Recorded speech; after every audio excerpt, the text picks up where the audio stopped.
Welcome to the grand finale. Today we have an astrological marathon, 3 hours long. The lucky thing is that if you guys get sick, tired, bored, or whatever, you can just take a break and walk away. I am actually going to hang in there. I don't think we're going to take any breaks. I'm going to just like blast through as much as I can blast through for 3 hours nonstop. If you want to take a break, this is being recorded, and you can always come back to the recording and, you know, check it out. But obviously, there'll be extra points for those who stay the whole 3 hours. Okay. What do they call that? Extra credit. You'll get extra credit for hanging in there. So I gave you a new chart to look at with transits on the outside, and I gave you tools for chart delineation, and you have your other example chart, you have your horoscope guide, and then of course you have your regular 10 charts spread out all over the place. I want to continue where we left off a little bit last week and carry that forward, because I think that it's really important information to consider. So if you recall, I was talking about, I believe, we had Saturn in Libra with the moon sextiling, the moon in Leo. And the first thing that we started out with, I started out with a square. We started out with Mars in Aquarius squaring Mercury in Taurus, and how a square is connecting together different, you know, it's the same modality, different element. And in a sextile, what you'll be joining together will be either fire and air will be joined together, or earth and water will be joined together. So here we have a situation, Saturn in Libra. I talked about Saturn in Libra a little bit, and I talked about the moon in Leo. And hopefully you can see how these two, when they are in sextile, then, that is going to join them together. And it's going to join them together how? Well, just think of it. The moon in Leo wants love, wants attention, wants to play, wants to have fun. And it's going to help out that Saturn in Libra. That Saturn in Libra has some karma around relationships, has blocks, some inhibitions that it wants to work through. It wants to master. It wants to become the mature, elder, wise one. And this moon in Leo is going to assist that Saturn. It's going to give it that kingly or that queenly energy to enter into relationship and partnership in a stronger, more fulfilling way. The Saturn in Libra is going to be assisting that moon in Leo, giving it some maturity, maybe by bringing in an older partner, by bringing in some serious connection, so that that moon in Leo doesn't just like go blah, blah, blah, blah, yeah, and then turn into a raving teenager, all over the place. So you can see that the sextile aspect has to do with opportunity. It has to do with blending together two different elements that are compatible. And then we can see that that square is, bringing in a little more tension, a little more challenge, a little bit like I spoke of. It's like the box. You need to rise up and do it differently. You need to create something at a new level in order to harmonize those energies. Let's look at the trine. Obviously, then the trine is going to connect together the same element in most cases, right? I mean, you can have a planet at 0 or 1 degree And then it could, it could be in trine to another planet at 26, 27, 28 degrees, and they may not be in the same element. But nonetheless, the circle divided by 3, you think of a 3-legged table. It can balance itself. It can sit anywhere on a mountainside, or a 4-legged table has to. You need a flat surface, a patio. Boom. If you want it to grip and be steady. A 3-legged table is going to go any which way.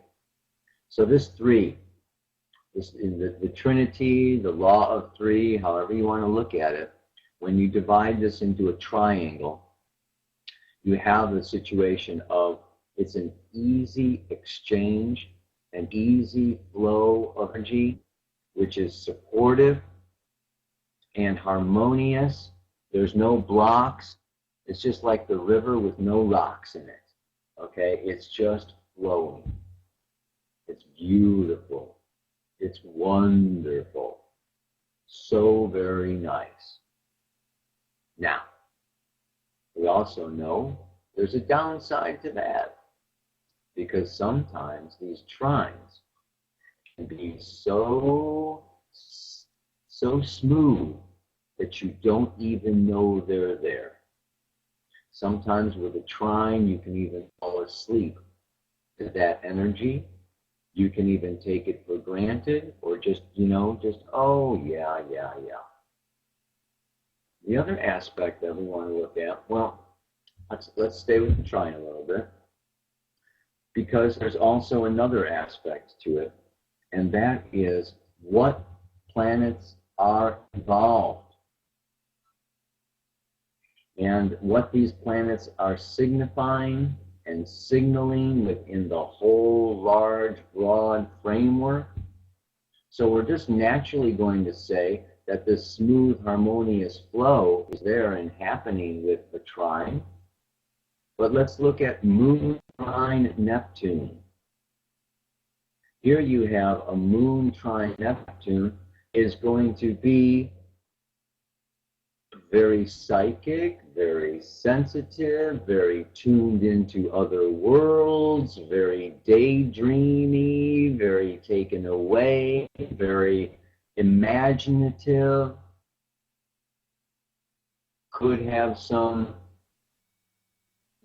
addictions, instead of an escapist, could be hard to get that person out of bed in the morning, could be just really so smooth and so flowing and so otherworldly and so tapped into spirit world that they have a hard time holding a job, that they have a hard time, raising kids with duty, responsibility. You have to look at where Saturn is, you have to look at where the sun is, you have to look at, and put these in different signs.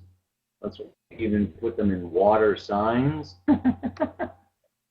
That'd be great. Neptune in Pisces, trine the moon in Cancer. Then you have what we say, Neptune in Pisces, it's very strong in Pisces, and then you have the moon in Cancer, super strong in Cancer. This would be one of these, psychic people. I remember Pearl Shannon was she weighed about 400 pounds. She lived in San Francisco, and she was an amazing psychic that helped the police to solve murders and find bodies, and all kinds of things that were just totally another world, another reality. But and this is the type of individual that could have this, deeply sensitive, otherworldly perception that goes hither. Again, she had a hard time physically. Okay, her body was very large. Her system. A lot of times, weight and weight gain is kind of like shields. Yes, you'll find a lot of these very sensitive, psychic, witches in past lives, etc. are robust and are round. It's like shielding. It's like protection. It's like you're not coming in, you're not getting the goods. Yeah, I'm going to have some layers here in between me and the world. So there can also be this hyper sensitivity with a moon trine Neptune. Okay, there can be this so thin skinned, so sensitive, easily overwhelmed. It's all too much. Life is too much. I am so sensitive to all the stimulation. I take Neptune, the collective unconscious, moon personally. So everybody's feelings and everybody's emotions and the neighbors and the world outside and everything is just it's coming in. It's permeating me like a deep sea sponge, and I soak it all up. And it can be hard for me to separate out my own personal needs and fears and the need for security with what I'm getting from everyone else and from my family and from my friends and from the world at large. It can be very confusing. A moon Neptune can be very confusing. So you can see how this trine, I could do another example that is a little more, on the upside.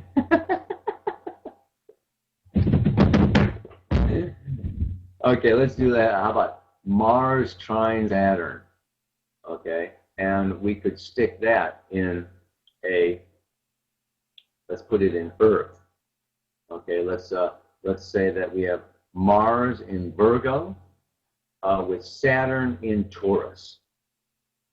Okay, Mars in Virgo, Saturn in Taurus. Let's look at that.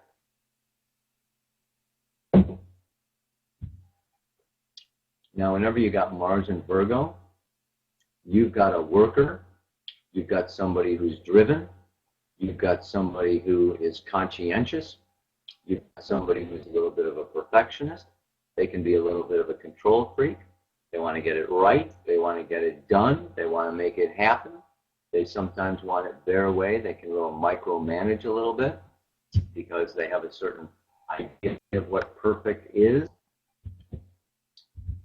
We look at Mars in Virgo as a little bit of having to do with crisis consciousness. Yeah, Virgo has to do with crisis. It has to do with creating situations and conditions of intensity to learn discrimination, to learn priorities, to put everything in order and get it straight and get it down and get it together.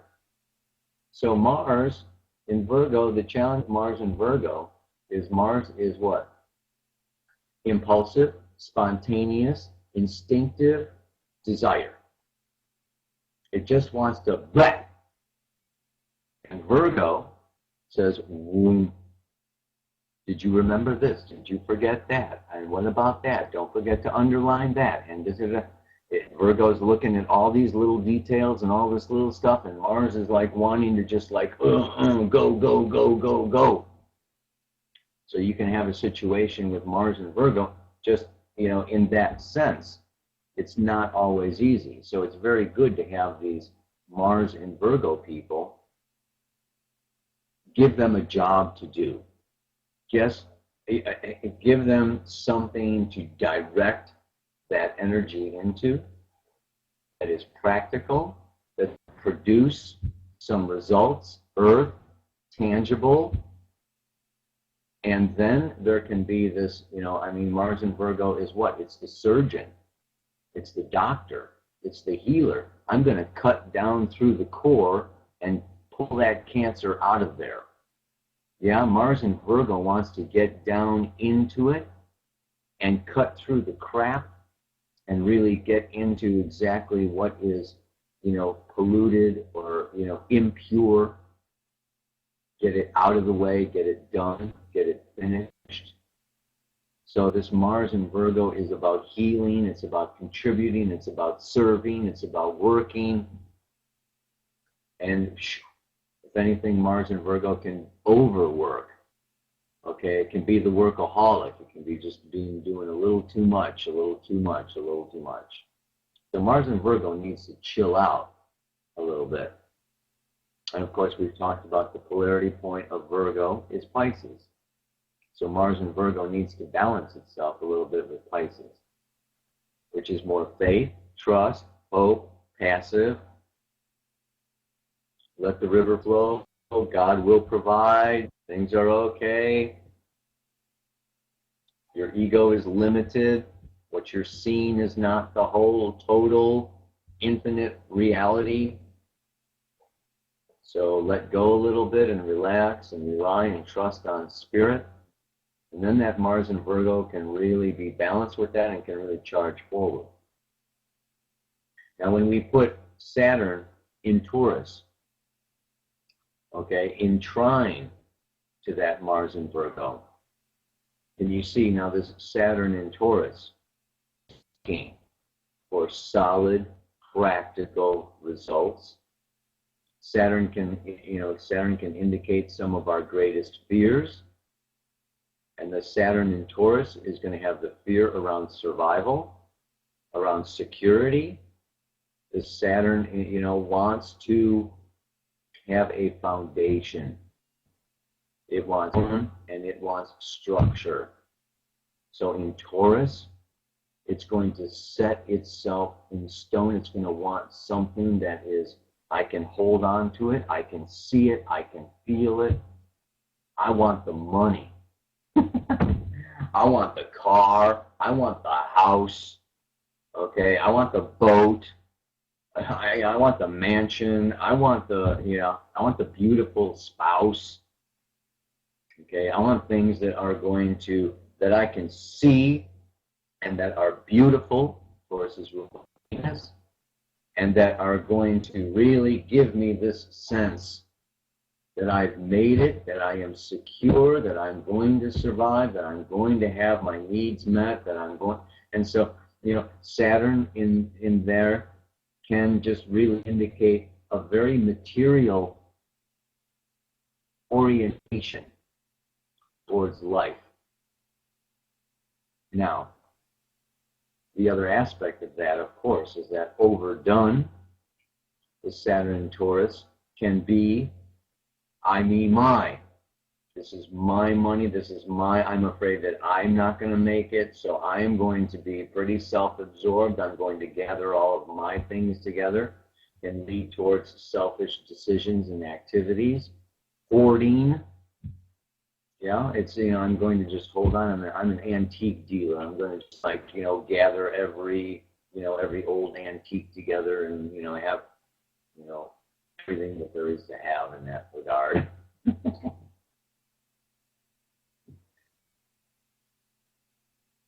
The mature manifestation, and this is the evolutionary intention of Saturn in Taurus. We spoke about Saturn being external authorities. My mom, my dad, my teachers, Western civilization says that I'm going, survival means making a bunch of money, and success is about fame and fortune. My values, I'm looking at Taurus in the sense of value. I have adopted other people's values, social morals and ethics, and they're not necessarily my own. Wherever Saturn is where you need to start over. We talked about Saturn. You need to tear down what you have been told is valuable, is important, is what you are worth, and stop judging yourself, Saturn, judging yourself according to external authorities' values, and develop your own new set of values, a new set of capacities, a new set of talents, and that is where you then become the mature elder, you become the author of your own life, and you become strength. So Saturn in Taurus needs to tear down everything that it's been told from the outside world about what's valuable and what they're worth, Saturn in Taurus is kind of known for, I have a poor self-image because my father always told me I wasn't enough. And I feel not enough. And I feel like I'm going to fail. And I set myself up for failure. And I get fired from this job. And, this person, doesn't appreciate me. And the Saturn in Taurus can go down a certain road as long as it's, judging itself according to other people's realities and values.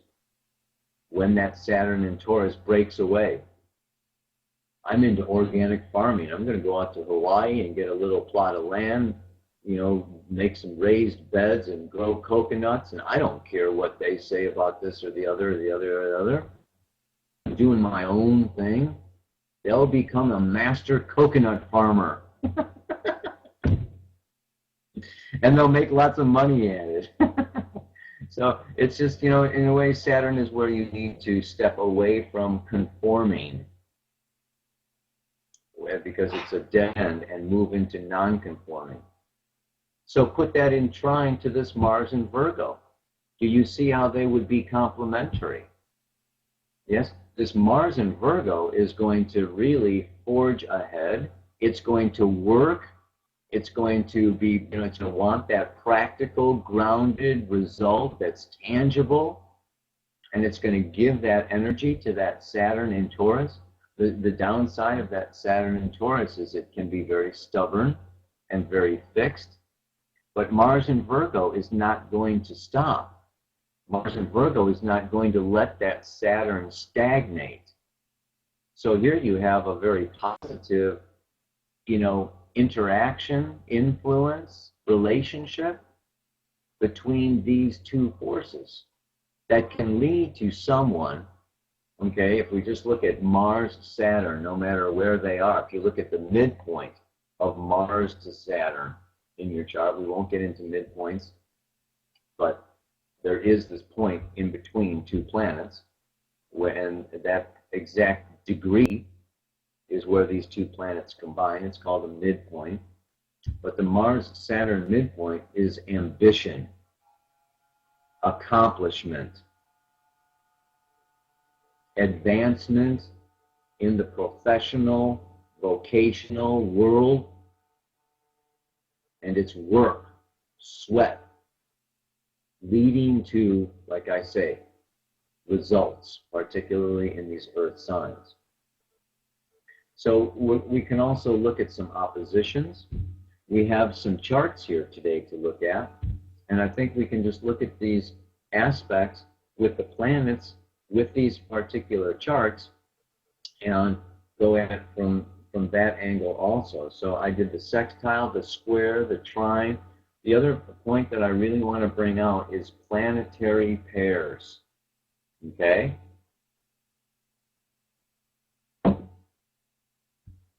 And just really look at, regardless of what the aspect is, an aspect is uniting and bringing together two different functions. So then we've got, Mars, Venus, whether they're sextile or square or conjunct or opposite, you've got this connection between the god and the goddess. You've got the connection between the outward radiating, masculine, fiery, creative energy and this receptive, feminine, loving soul nature. So this is this is going to actively Mars seek Venus relationship.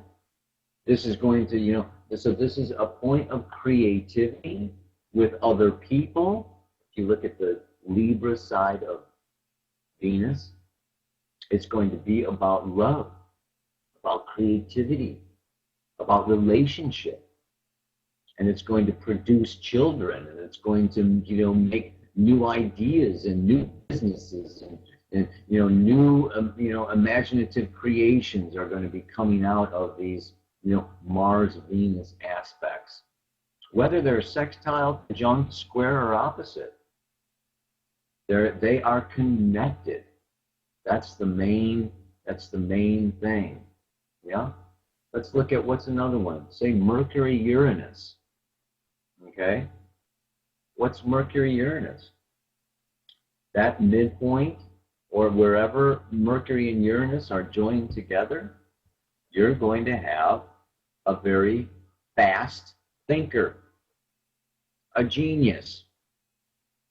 But there's a fine line between genius and insanity.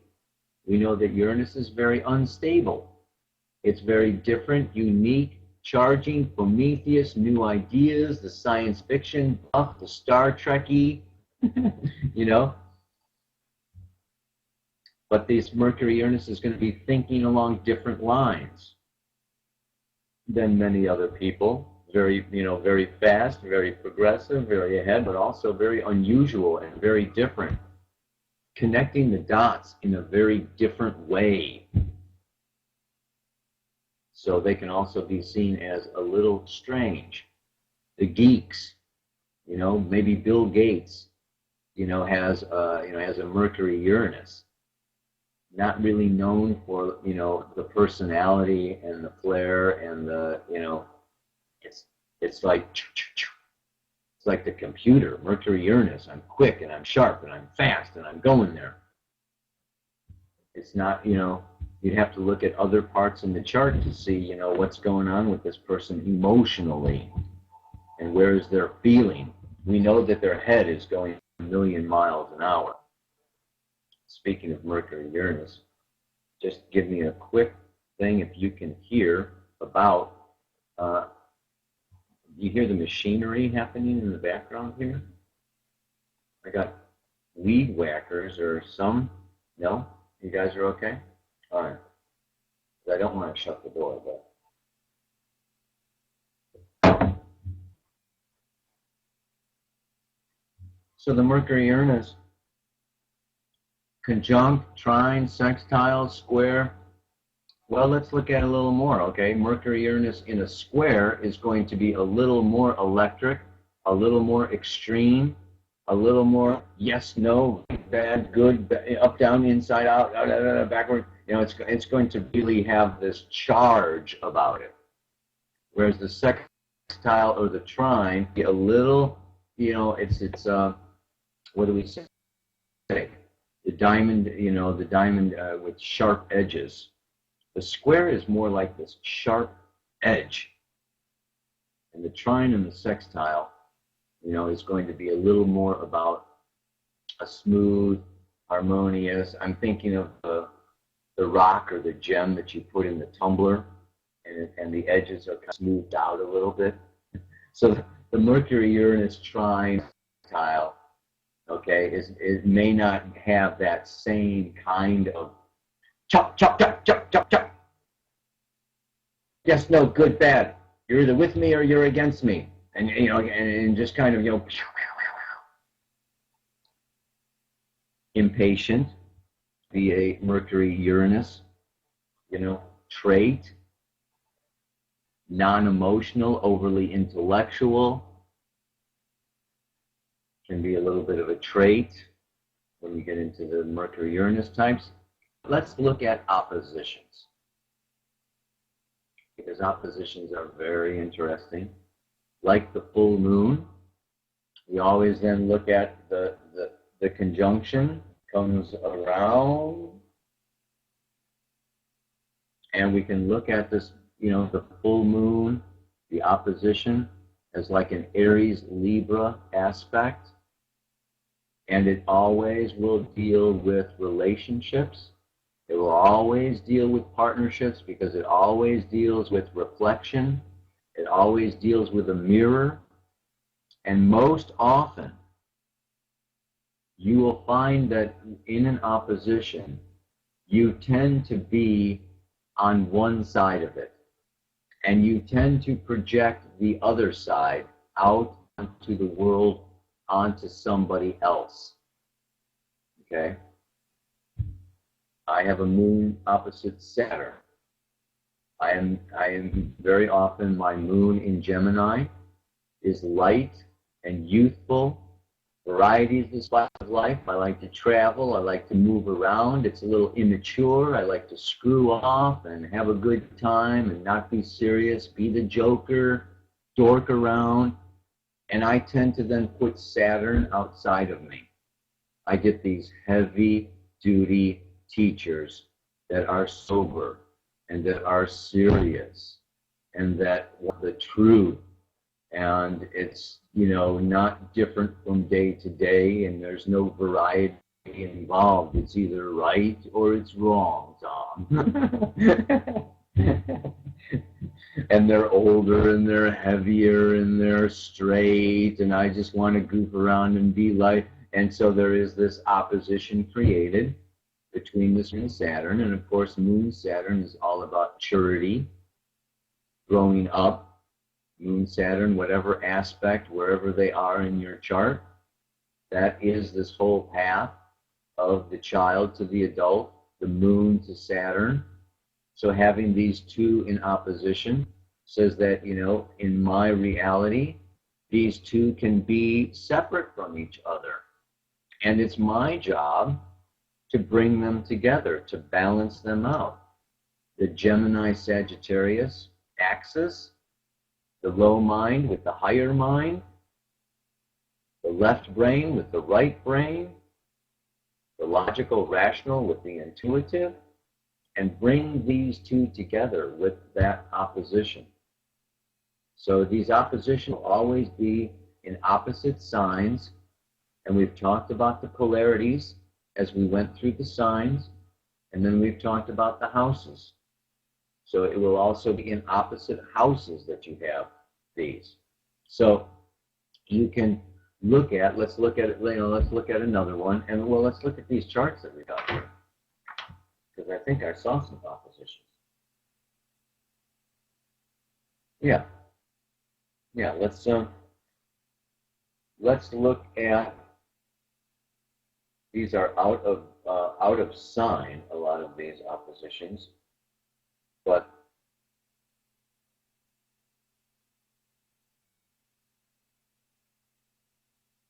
should I do Chiron? Well, of course, it's very easy to work with Chiron opposite Uranus because almost everybody alive has Chiron opposite Uranus. Chiron has been opposite Uranus for like 40 years. So, if we look at the one webinar chart, you can see that the Chiron is at 20 degrees of Capricorn, in opposition to Uranus at 14 degrees of Cancer. And they're even in the 4th house and the 10th house. So let's just look at that one, yeah?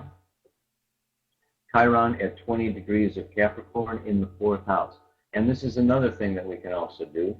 And I just wanted to do like Stephen Forrest did in The Inner Sky. We want to make some planetary sentences. So this will help us with this also, yeah? We'll see if we can narrow this sucker down to one sentence. Oh my God.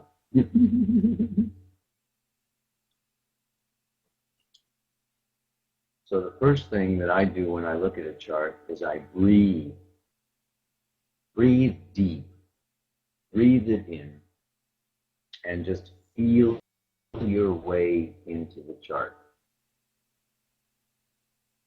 Chiron in Capricorn. Chiron is where I have been hurt, I have been wounded, I feel separate. In Capricorn, it has to do with I don't feel like I've been treated with dignity, with respect. My sense of authority has been fractured or wounded. I feel like a car with 2 flat tires. Boom, boom, boom, boom, boom, boom, boom, boom, boom, boom. In the 4th house, my upbringing, my family, maybe my mother was, too busy or too much of an authority or just, looming over my head and give me an opportunity to be strong, to pick myself up by my, by my own bootstraps. but was always kind of, doing stuff for me or telling me how to do things or, yeah. So this Chiron in Capricorn in the fourth house has this wound to the inner child, fourth house, yeah, and to a sense of security. Fourth house has security. Capricorn has to do with security. And so this is where this wound lies. Now it's in opposition to Uranus. And so a lot of people, Chiron is in Capricorn for about 6 years. So, everybody born pretty much from 1950 to 1956, okay, has this Chiron in Capricorn. So we're talking about that for a lot of people. Chiron was in Capricorn. However, for this person, Chiron was in the fourth house for about 2 hours. Because we know that the degree on the rising sign changes a degree every 4 minutes. You'll get a new sign, a new rising sign, every 2 hours. Okay? Because the sun and the whole planet rotates around in 24 hours, you're going to get 12 signs. So a sign lasts approximately 2 hours. So all these planets will move around. So that particularly with the slow-moving planets, you want to pay a lot closer attention to the house that they are in than the sign that they are in, because like Pluto will be in a sign for 20 years, Neptune will be in a sign 14 years. These are generations have these planets in the same sign. But then we're going to have the houses. And it's only, for 2 hours that you've got that planet in that house. So the houses are much more personal, than the sign. Now, let's get back to our example of Uranus in Cancer in the 10th house. And this is a situation where, again, Uranus was in Cancer for 7 years. Okay, so a lot of people have Uranus in Cancer, and that generation of people or that whole group of souls came in to redefine family, to liberate and to change and alter and to awaken us to a new definition. Maybe it's not so much blood or so much hereditary stream, so much as like-minded souls, groups of beings, the world family, that every way, you're my brother, you're my sister. So there's this kind of shattering, this breaking up of the old nuclear family notion or ideas. So Uranus comes through over those 7 years, and it, lots of broken up families, lots of changes in families, lots of stress, lots of trauma, lots of surprises. Okay, mom is here one day, gone the next, or the sense of security. Cancer wants emotional security. Uranus, does Uranus want emotional security? Not.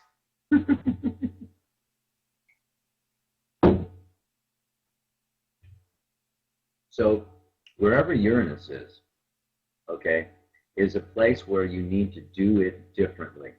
You need to innovate, you need to invent, you need to rebel, you need to revolt.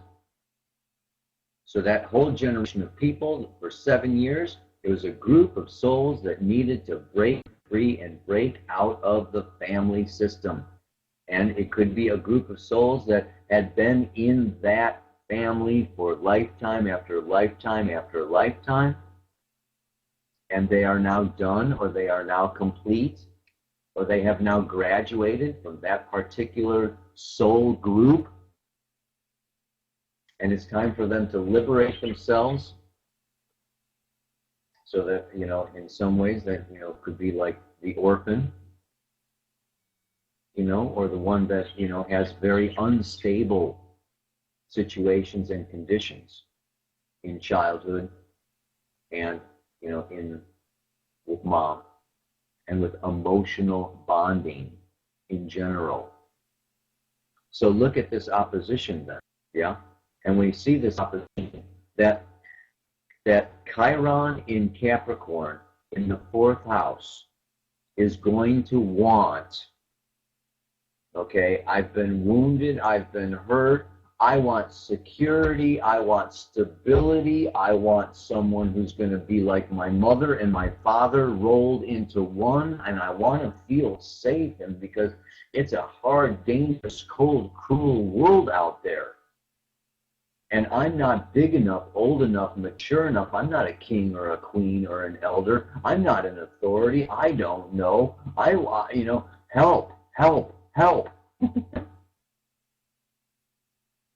And the Uranus in Cancer in the 10th house, okay, is very much all about, okay, look, let's look at the 10th house also, okay? It's very broad, it's very objective, it's very business, it's all, it's the corporate world and the international organizations and politics, and it's just, let's really do this whole big, the whole world is my family, and it's all about community, and it's all about getting out there in the world. So this Uranus Cancer in the 10th house can also be a little out of touch with us. So what these two planets have in common with this opposition of Cancer Capricorn, 10th house, 4th house, is a need, to bring in this awareness. In Cancer, I want to open my third eye to my deepest inner childhood feelings, my inner child, my inner needs.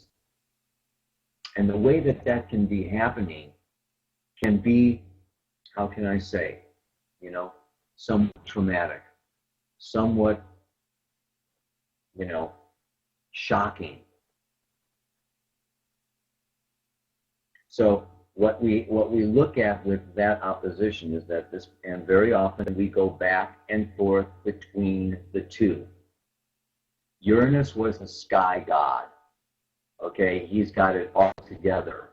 He's like a god. Uranus in Cancer in the 10th house is, I can handle anything and everyone. I am the great mother, father. I am detached. I'm not even human. Okay, Uranus is a sky god.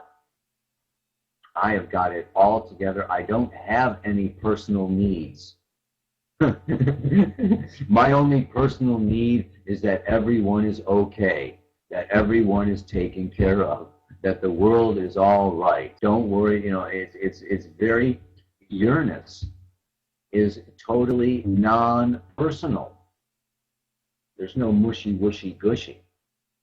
So that Uranus in Cancer in the 10th house is, I am Gandhi, okay? I am Amachi. I am Buddha, I am Jesus Christ, I am a savior, Messiah figure.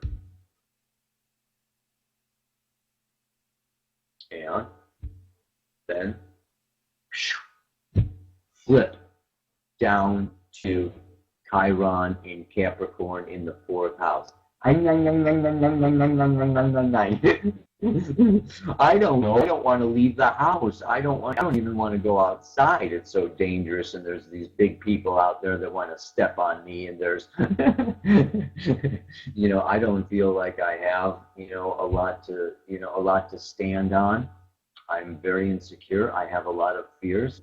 I am very emotional because I've been wounded, and I have been hurt, and I have been judged.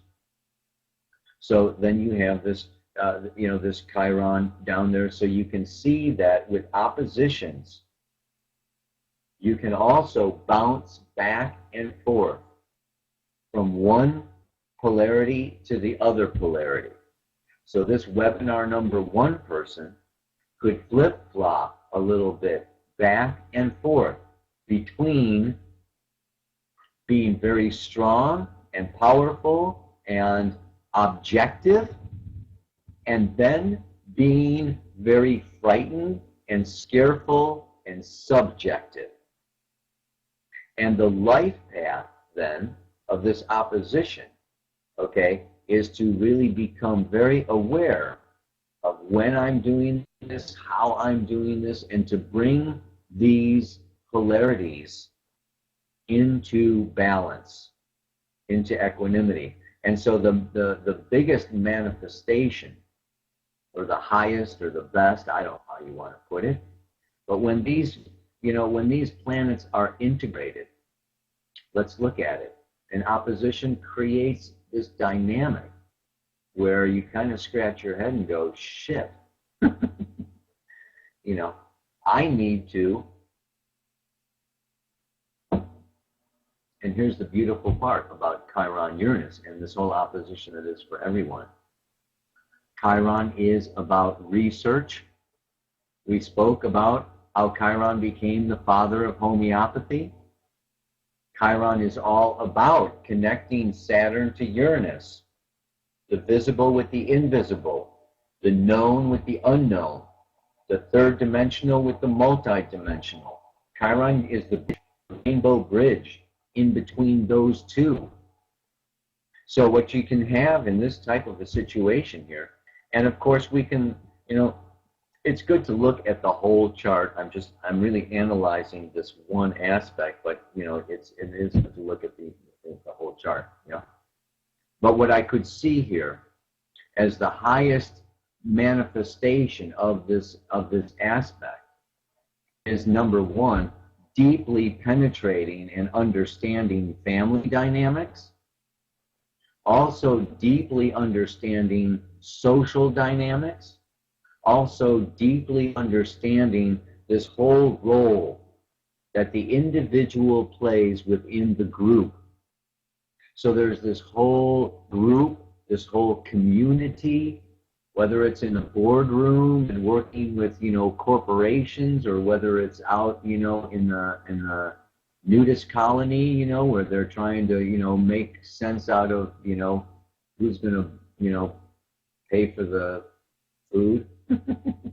There's, different levels of community, different ways of working with, community. But, this is so much to do with family and community and personal in the group, and this interaction of how we meet each other's needs, how we are interdependent.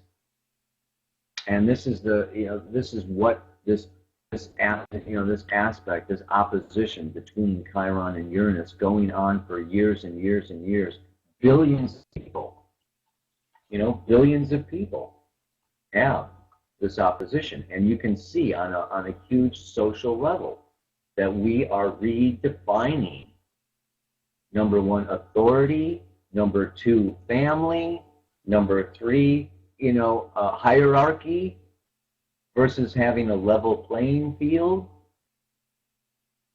It's this old way. What's coming down, what I see is the patriarchy, is the pulpit, the minister up on the pulpit speaking to the congregation, as differing from a circle of people on the same level that can all see each other and that can all contribute to looking at something and working on something. So that there's, it's this old thing, the teacher, with the classroom versus the circle, where everyone is contributing equally. And I see this Chiron Uranus, for this person, it's happening primarily in the 4th and the 10th house. So it's going to have to do with mom and dad. It's going to have to do with understanding the dynamics and the family dynamics. It could move into other houses and still stay in those same signs, and you would have it manifesting a little differently. So what we can also see is this person could also experience where the family needs, Chiron in Capricorn in the 4th house, my family needs me, my kids are, my kids are hurt, or, I always get pulled out of the office. Okay, this Uranus in Cancer is objective and has these, I'm working for Greenpeace or Doctors Without Borders or the United Nations, and, I'm way out there, but what? I have an autistic child, you know, so I can't just be out there all the time. I have to, come and deal with my handicapped child or with my home situation that's making me, forcing me, sometimes through crisis, to understand that I have a personal life, I have personal needs, I have a personal home, I have a personal family, it's not about everybody else's stuff. That my evolution now also involves healing some of my own personal wounds, and I'm going to get in touch with these own personal wounds through my family. So this is the way that this opposition can also work in terms of the 4th and the 10th house. And any opposition between the 4th and the 10th house. Okay, not just, so you're always looking at the difference,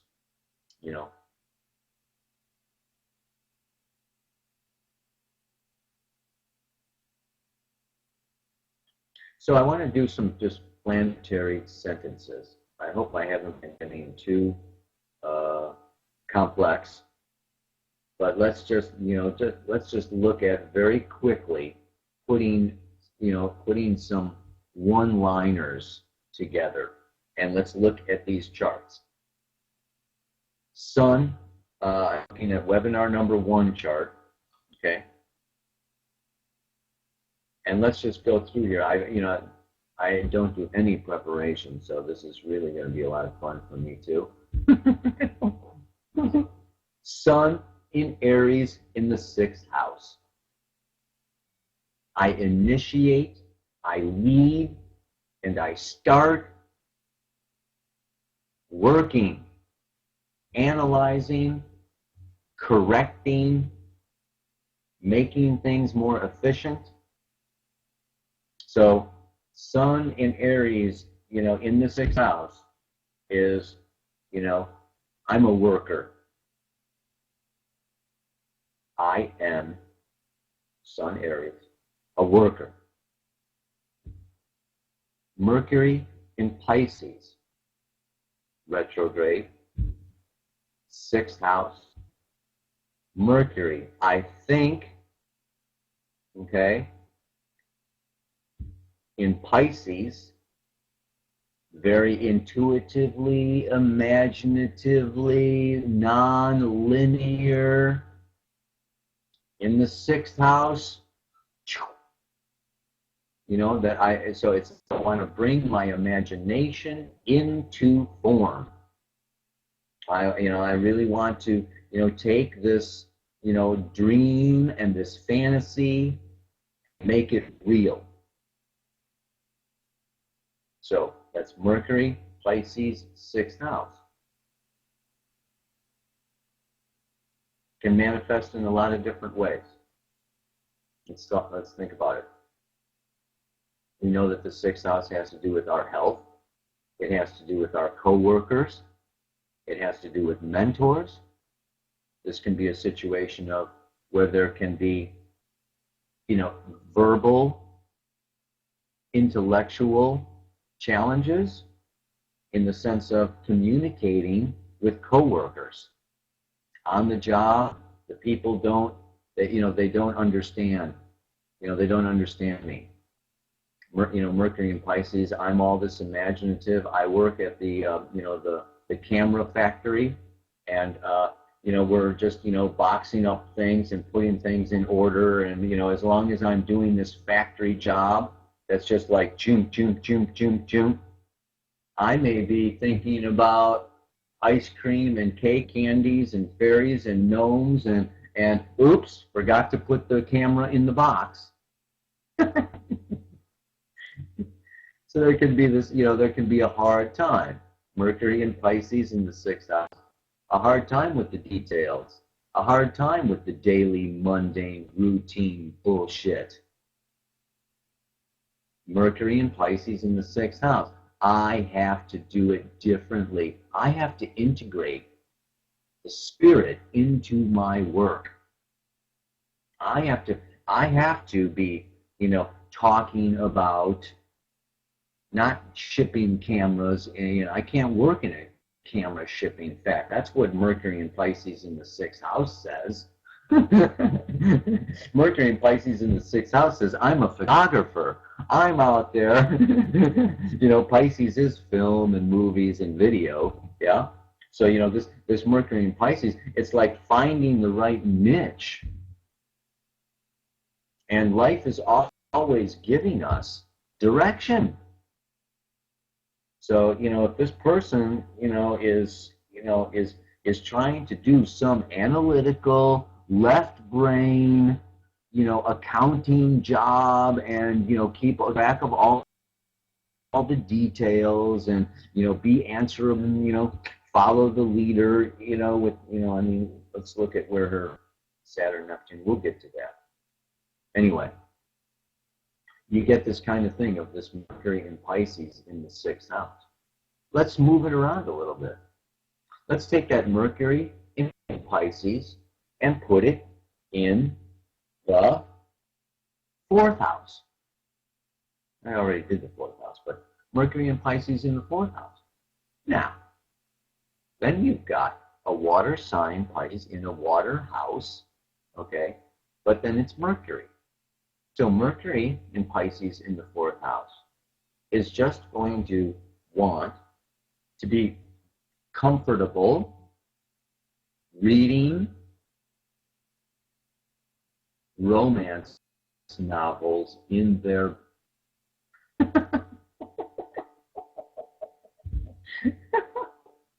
yeah, Grimm's fairy tales. Mercury in the 4th house is the cute little kid. Okay, it's his, Mercury Gemini is this youthful quality, and the 4th house is this youthful quality. So, you've got this Mercury in Pisces in the 4th house is just going to be this cute little imaginative kid who wants to sing and jump rope and skip through the playground and not pay attention to the teacher or school or mom and dad or anything, and of course the home life, the childhood, if you got Pisces down in the 4th house, it could be chaos. Okay, 4th house is your childhood and your upbringing and your sense of security. Is Pisces give you a sense of security? I don't think so. Not in this dimension, not in this world. So this Mercury in Pisces in the 4th house, very intuitive, psychic. I think of that movie, The Sixth Sense. Well, how old was that kid? 9 years old or something, and see.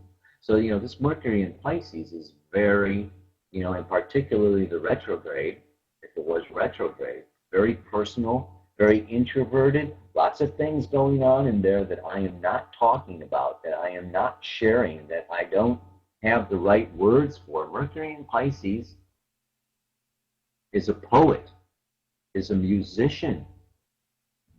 It doesn't write technical manuals, okay? It writes songs. So, the more that this Mercury in Pisces in the 4th house can work with children, would be a great kindergarten teacher, okay, would be a great, one to, liven up the imagination of, of others. But it could also then be kind of scattered thinking. So it would be good for that Mercury in Pisces to, be balanced out with, with someone else that, can also, complement. What's that, that Mercury in Pisces needs a little Virgo going on. So it's nice for it to be in the 6th house. It kind of brings that into balance. Mercury in Pisces in the 11th house. You've still got the same left brain, Mercury, the way that I find my way through the world, is intuitively, is with spirit, is magically, and then you put that in the 11th house. Here you have the guru. Here you have the world traveler, okay, the teacher. This 11th house is the, the elite, okay, the very cream of the crop. And so this, Pisces, this is like the Hierophant, finding the truth independent of science or religion. In very many ways, Pisces and in the 11th house is the merging of science and religion. So Mercury in Pisces in the 11th house, okay, is going to be kind of not, I don't want to say the mad scientist, but, like Dr. Frankenstein. I'm going to make the perfect human being by getting just the right pieces, but you know what I'm saying. It is investigating, inventive, intuitive, using all of the, but it's very objective. It's not so personal, very different than that Mercury in Pisces in the 4th house. Mercury in Pisces in the 11th house isn't really going to give us very much information about that person's childhood, okay? You'll need to look at, if Pisces is in the 11th, then you've got Leo ruling the 4th. So then you look at the sun and you look at Leo. If you want to know about the childhood and the upbringing, you look at the moon and the sun and the 4th house, yeah? So you see that, the same planet in the same sign from different house to different house is going to be so totally different and unique. Let's take Mercury, put it in, I did Taurus already, Mercury in Scorpio. Yeah, let's put Mercury in Scorpio, and let's put that Mercury in Scorpio in the 5th house. Whatever, yeah? So you know that this Mercury in Scorpio is going to be deep thinking, okay? It's going to be the investigator. It's going to be, about power. It's going to be about, I'm going to keep my secrets or my privacy. I'm going to keep my thoughts to myself. I'm a good negotiator. I'm a good manager. I tell you what you need to know in order to get the job done. I don't tell you anything more. I don't waste words. I don't talk shit. I see bullshit. I have a great bullshit detector. I don't put up with it. So, Mercury in Scorpio is a deep, powerful thinker. Now we put that in the 5th house. Okay? And this can be what? Could be a freaking opera singer,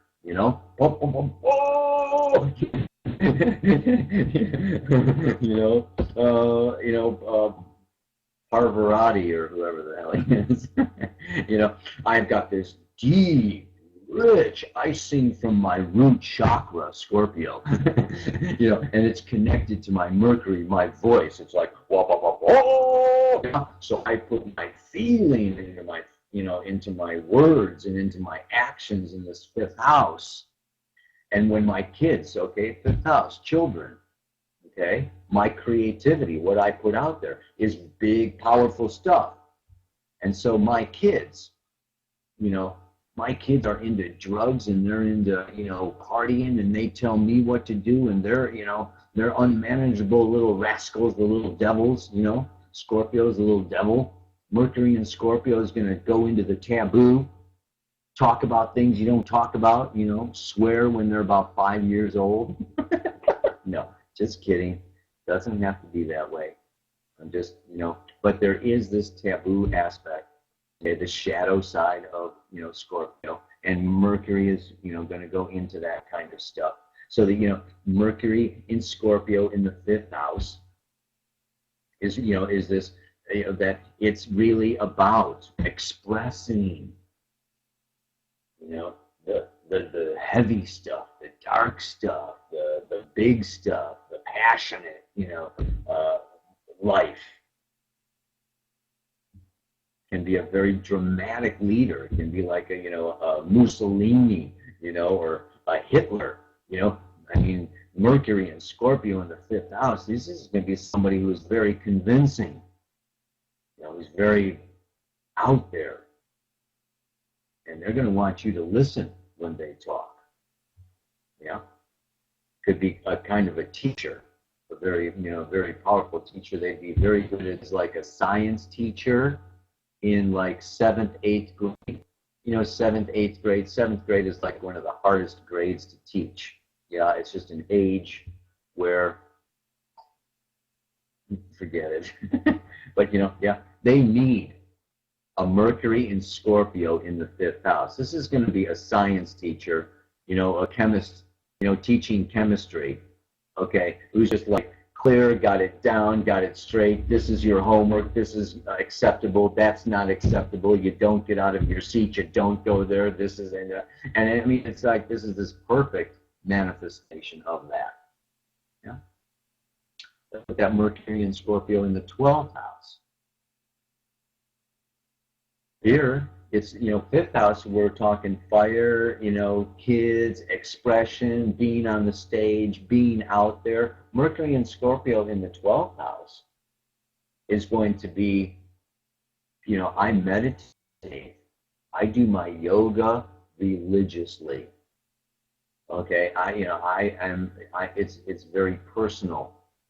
It's very internal. I want to investigate Mercury in Scorpio. I want to intellectually use all of my thinking and capacity to investigate what? 12th house.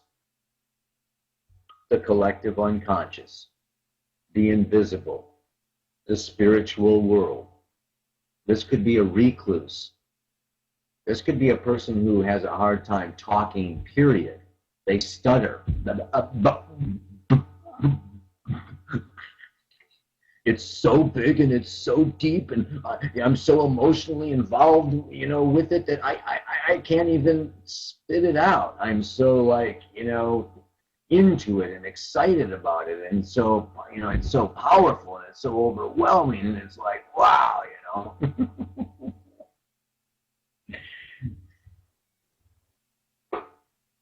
Mercury in Scorpio in the 12th house could make amazing movies or write amazing songs.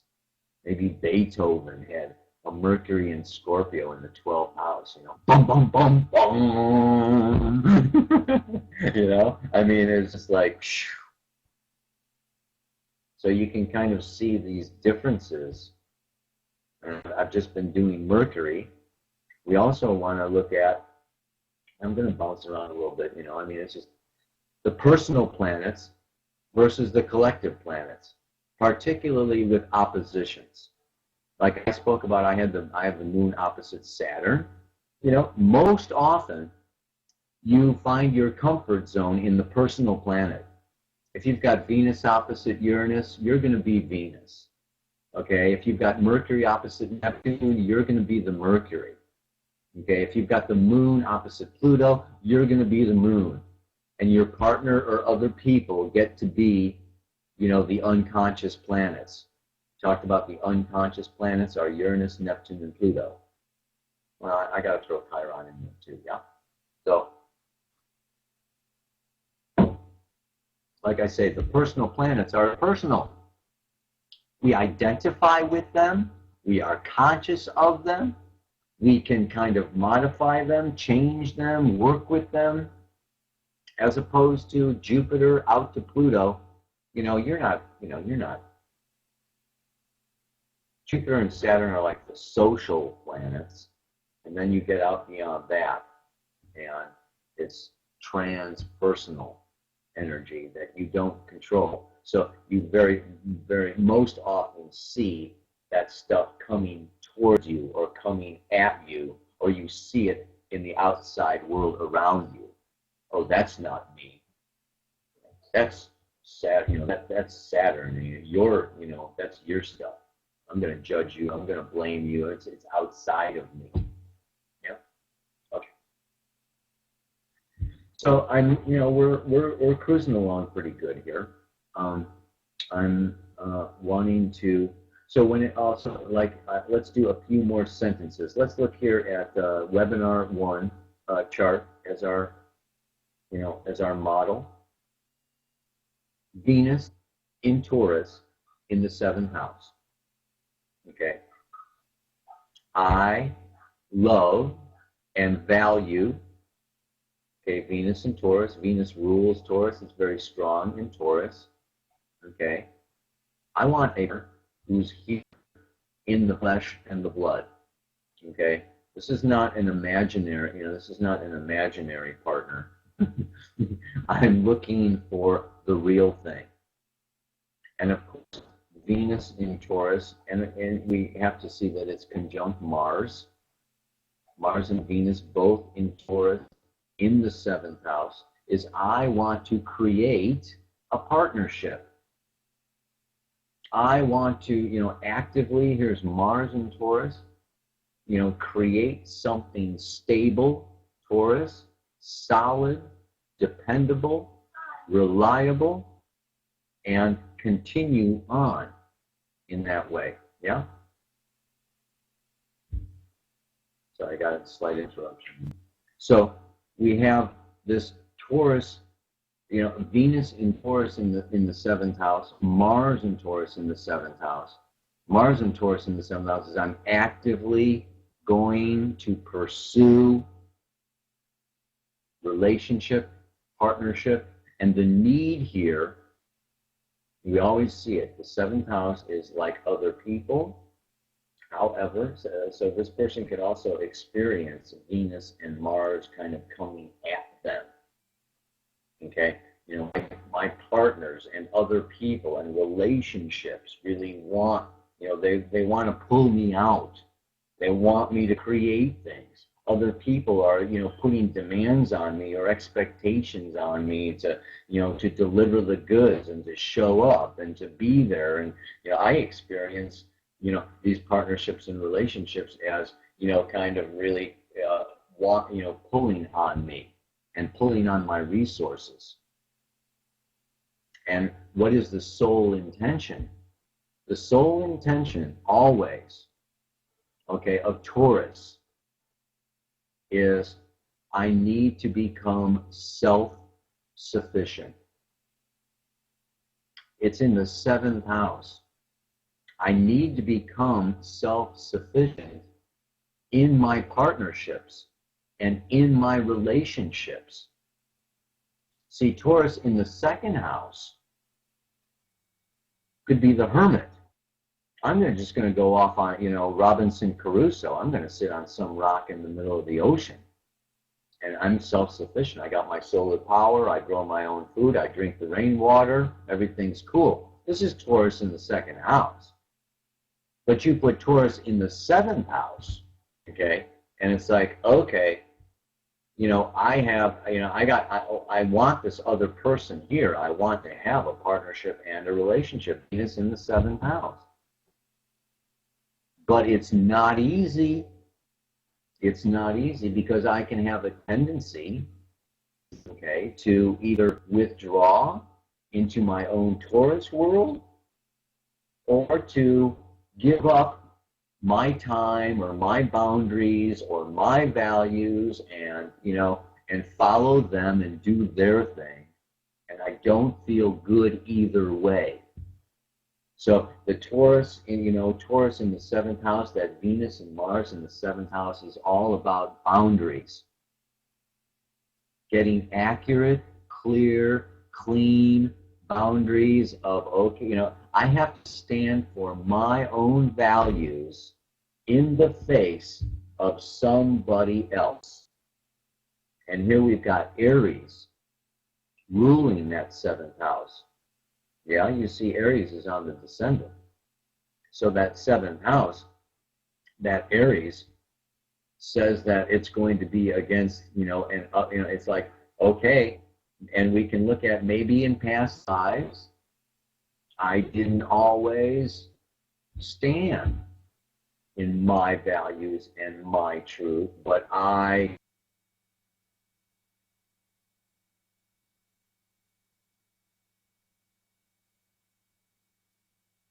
kind of form. Let my partners run the show. And I didn't have boundaries, and I didn't stick to my values, and I didn't really, I got run over a little bit. So I'm going to have another life, and I'm going to give myself Taurus in the 7th house. To where whenever somebody tries to run me over, or wherever somebody tries to just get me to do their thing, it's going to just like make my skin crawl. So it's, I mean, you can bring up different images with this.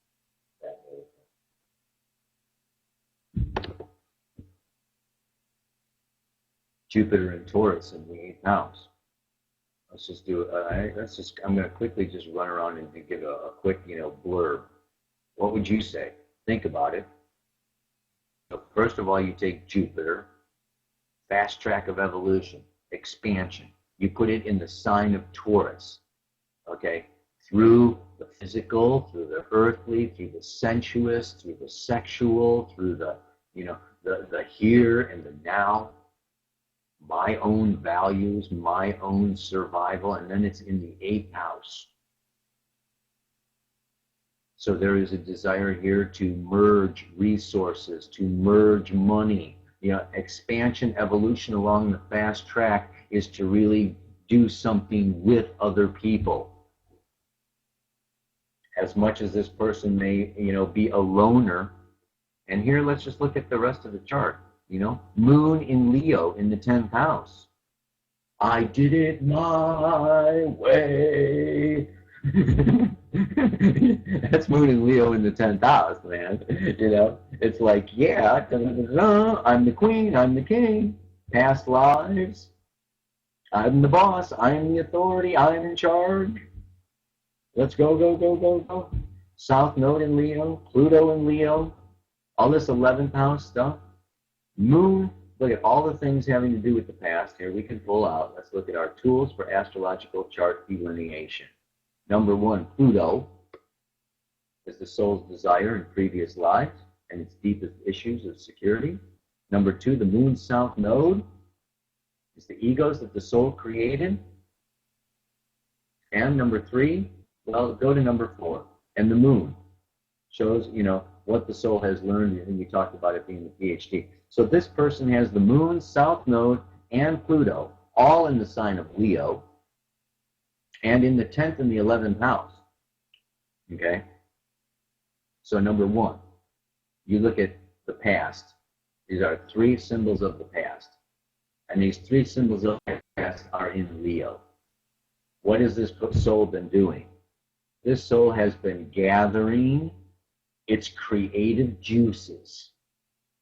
It's been building itself. We talked about Leo, the top of the pyramid, Pharaoh, the top of the heap, and it's in the 11th house.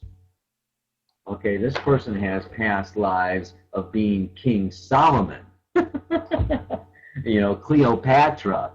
Okay, this is like, whoa, Nelly, you don't get much higher than this kind of thing. I'm sure that this person is from Atlantis. Okay, where they had the amazing science and technology, and then the Leo there. This is like very powerful figure. This is like a Steve Jobs or a Bill Gates in a past life. I'm running the whole operation, multi-zillions of dollars, and the Moon and the Leo. I've got all this responsibility. 10th house. I'm the father. I'm the sheik. I've got 50 wives and 200 children. This is Moon and Leo in the 10th house. Oh, God. Of course, and it's square the Venus, Mars, and Taurus. Okay, those kids don't come out of thin air, So, anyway, so we've got this, we have this past. And let's look at this 10th house, 11th house. It's very objective, right? What kind of personal lives does Bill Gates and Steve Jobs have? And they're public figures. This is a public figure. Cleopatra, whoever, these kings and these queens, man, look at Obama. I think he's got all gray hair now. Didn't he come into the White House with black hair? I think he's all gray, right? I mean, you see these presidents. I mean, these jobs, these public figures, a lot of responsibility, running corporations and everything like that, they don't have time to relax, to chill out, to get intimate, to get cozy, to cry. They're on stage. They're on demand. Their lives are not their own. No judgment involved. That's just the way it is. You know, for better or for worse, sickness and health. You know, this moon, South Node, Leo, is big, powerful, strong, and took all of that and dedicated and put that energy towards some community, some universal, path, some huge corporation, some big enterprise. Maybe didn't have some personal relationships. It was too busy for them. Or the personal relationships that they had, okay, didn't work out so well for sure. Right? And we can see that because we have the Saturn, Neptune, and Libra in the first house in opposition to Venus, Mars in the seventh house. But we'll get a little more into that, perhaps. So you can see that now this Jupiter in Taurus in the eighth house and the Venus and the Mars in Taurus in the seventh house says, in the past, in your past lives, it was all objective, it was all non-personal, there was a lot of non-attachment, a lot of detachment, a lot of intellectualization, heads on a stick, ambassadors, politicians, talk this, talk that, walk that, walk that. In this life, we want to go to, and let's look at this Tools for Astrological Chart, the future, the PPP, the Pluto polarity point. The soul wants to go to the fifth house. 21 degrees, 8 minutes of Aquarius. You see the planet Pluto is at 21 degrees, 8 minutes of Leo in the 11th house. That's the past, and the future soul intention is the Pluto polarity point. Then it's 21 degrees, 8 minutes of Aquarius, 180 degrees opposite where Pluto in the natal chart is the Pluto polarity point. Okay. How the soul is through the north node of the moon. 11 degrees, 9 minutes, Aquarius, in the fifth house for this chart. And then, what's the soul trying to learn?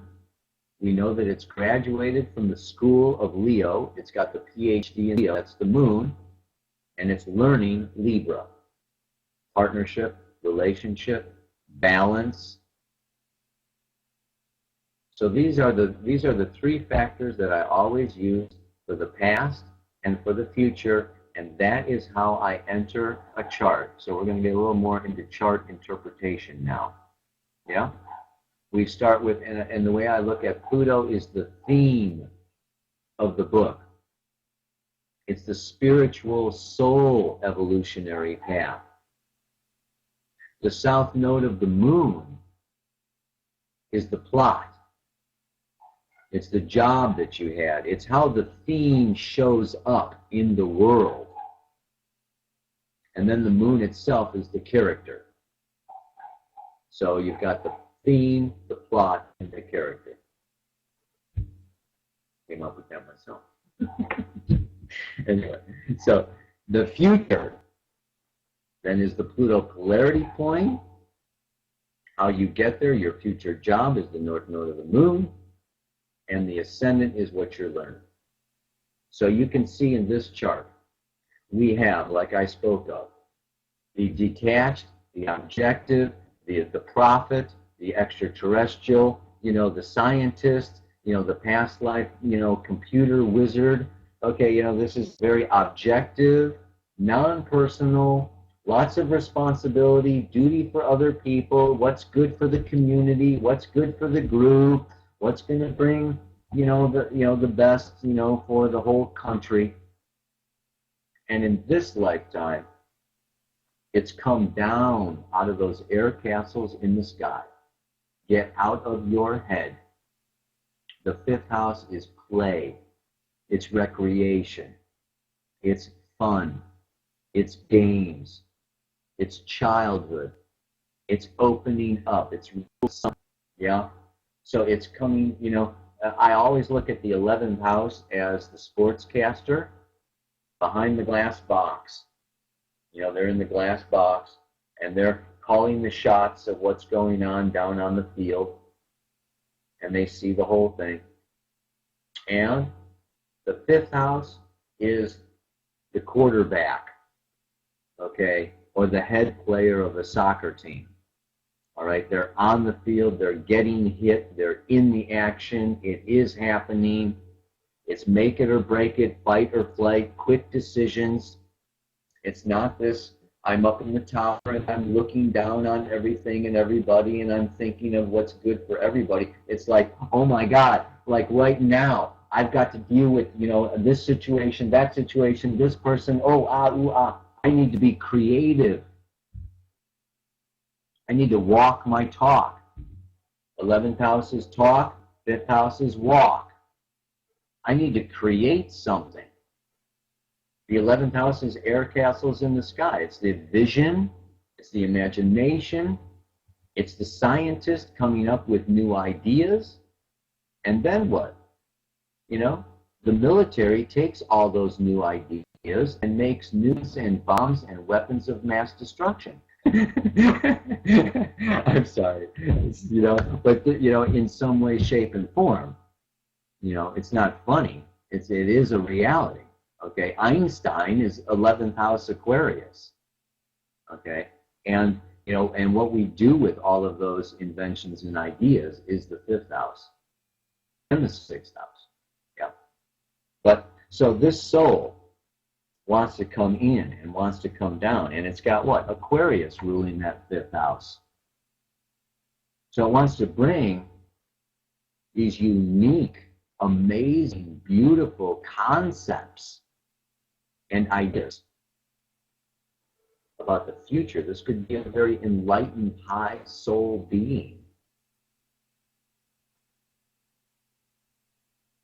Channels Abraham or something. But wants to come in and really do something with it. Get bounced around. 5th house is like bumper cars at the carnival, boom, boom, bam, boom, boom, getting knocked around a little bit. So she's got Venus, Mars, and Taurus in the 7th house. Other people, Aries on the 7th house. Okay, I'm dealing with yikes. There's more than ideas going around here. You know what? That guy, he doesn't care what I think. The frickin' animal, the brain, the primitive. Oh my God, I'm stuck on a planet of primitives. I mean, really, this is what this person can experience in a very real way. It's just like, oh, Jesus, man, these people have no manners, I mean, 11th house is finishing school. Finishing school is where they teach you how to fold napkins and how to put the silverware in just the right place, because you're setting up a banquet for, foreign nations, right? And this 5th house is like, it's the sandbox, kids kicking your sandcastle over, walking on through and, getting it up and mashing it and try again. And, so it's just like, whoa. Yeah. So this, this coming out of the aristocratic 11th house of detached into all of a sudden, boom, oh, somebody punched me in the stomach. What do I do? There's no, they didn't show me that. They didn't teach me that at finishing school. When somebody, smacks me with a stick across the head, it's like I don't have the, I need to, I need to really come up with. I need to really look at the lower chakras. I think of, that upper chakra, 11th house, 12th house, 10th house. This is upper objective, intellectual, non-personal upper chakras. You come into the 4th house, you come into the 5th house, you get down in there, you get down dirty and nasty, you get into your subjective, personal reality. I'm a human being, okay?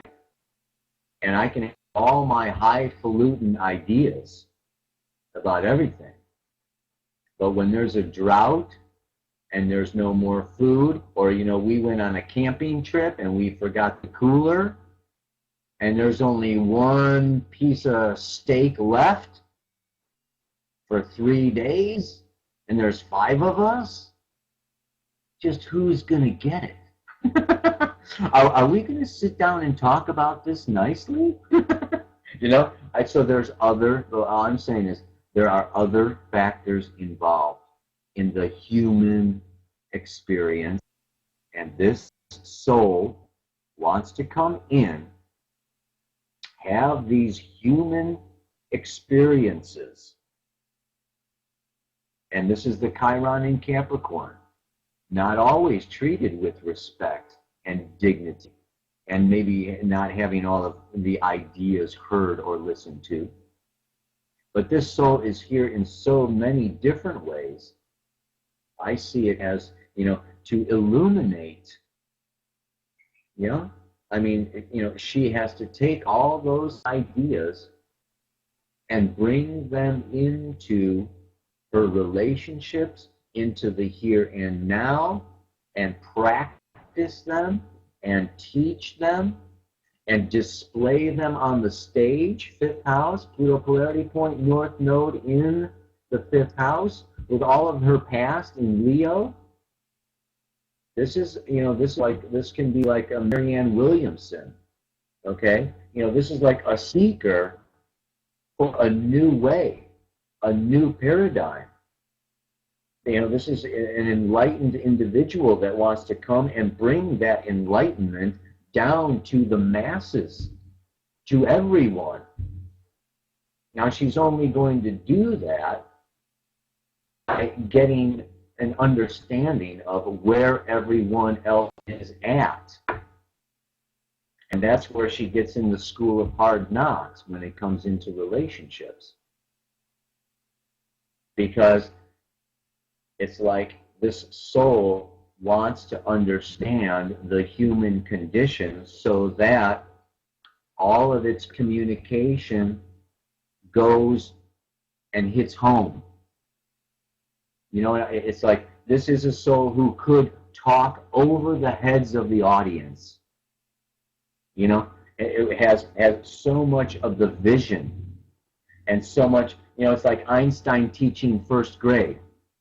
It's like, and so E equals MC squared, and all the first graders are sitting there going,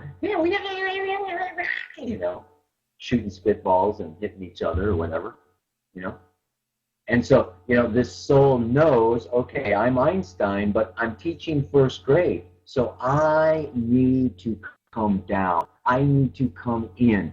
I need to see what it's like to be a first grader. I'm going to give myself Venus and Mars in the 7th house with Aries ruling the 7th house. I'm going to give myself Saturn and Neptune in Libra in the 1st house. You want to look at that a little bit, yeah?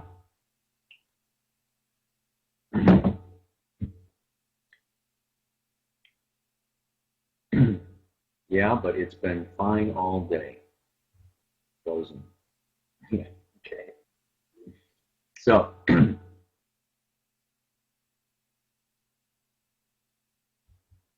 when we look at then the other aspects okay, of how, this is coming down, understanding the human condition, understanding how people feel, what is going to motivate people. That fifth house wants to be a leader. So this is a soul who wants to be a leader. Well, how do you inspire people? How do you motivate people? How do you get people going? Okay? It's not with flow charts and statistics and diagrams and pie charts. Okay? It's like, okay, you get somebody excited, okay, and you tap into the personal and the desire body and the emotional body, and then we'll go, oh yeah, that feels good. I'm inspired. I want more of that. Okay, you're getting me excited. To get people excited. Yeah. So this fifth house, this is the intention. So let's look now at this Saturn, Neptune in Libra. Now a whole generation of people, well, not a whole generation of people, but a lot of people. Basically, Saturn was joined together 52, 53, and 54, basically. Okay, we have this Saturn-Neptune conjunction in Libra. So it is a lot of people, this particular age group of people that have this.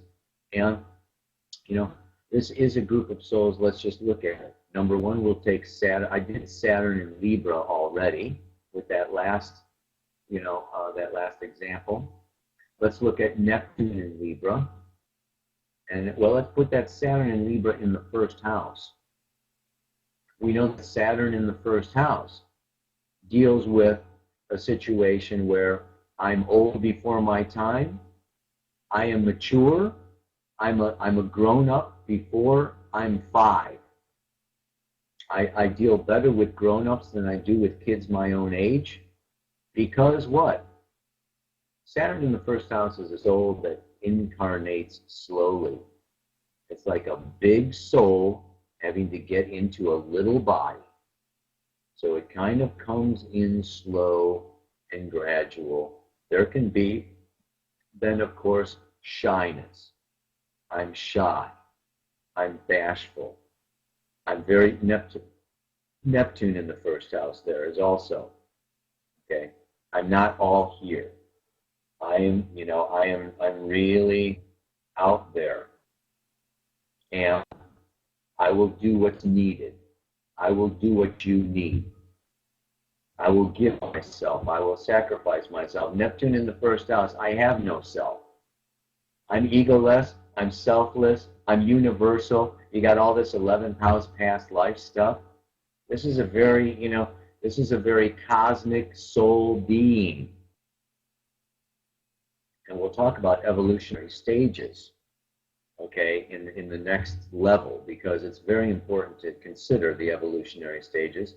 But we're going to look at this chart as being, at least in the individuated, if not the spiritual stage of evolution. And we're going to say that this is a soul that really comes in, like I spoke of before.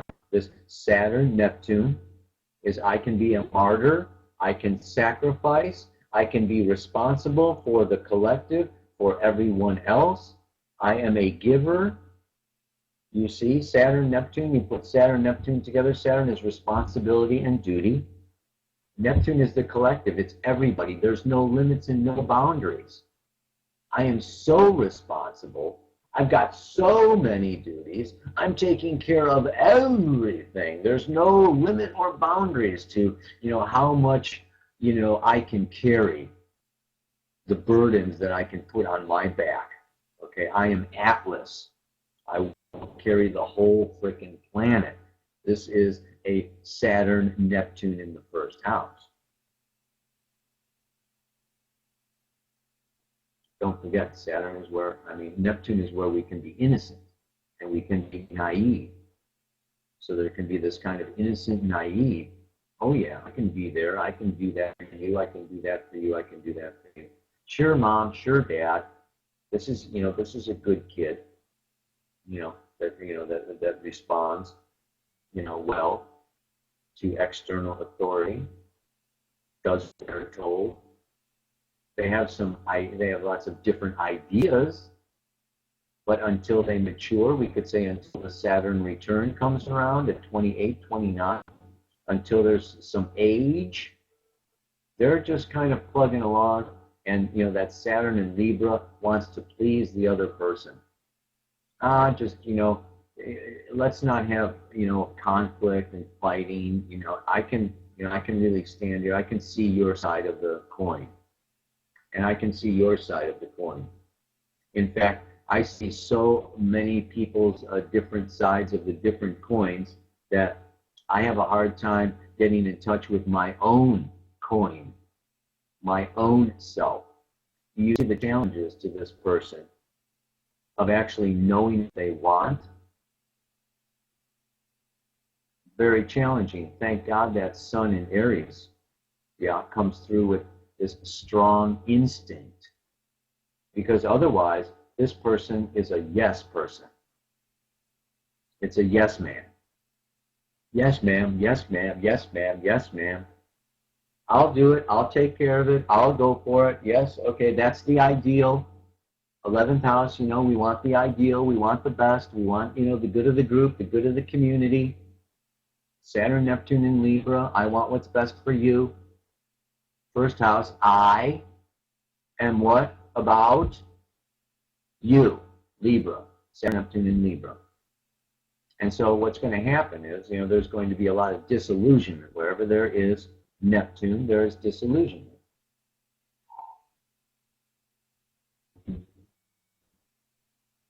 The disillusionment obviously is going to be that I can, you can, what is it, please some of the people some of the time, but not all of the people all of the time. Ultimately, she'll get herself into situations, she'll get herself into relationships where she can't please herself and her at the same time. Oh my God. Pull the hair out. Major crisis, end of the world. Oh shit. You know, I have to choose. I have to decide. Do I do it your way or do I do it my way? Do I, you know, I can't see how we can both get this together. So there can be situations where, you know, she can feel taken to the cleaners. Saturn, Neptune can be the martyr, the victim. Oh, I gave and I gave and I gave. They took and they took and they took, and they never gave back and they never returned.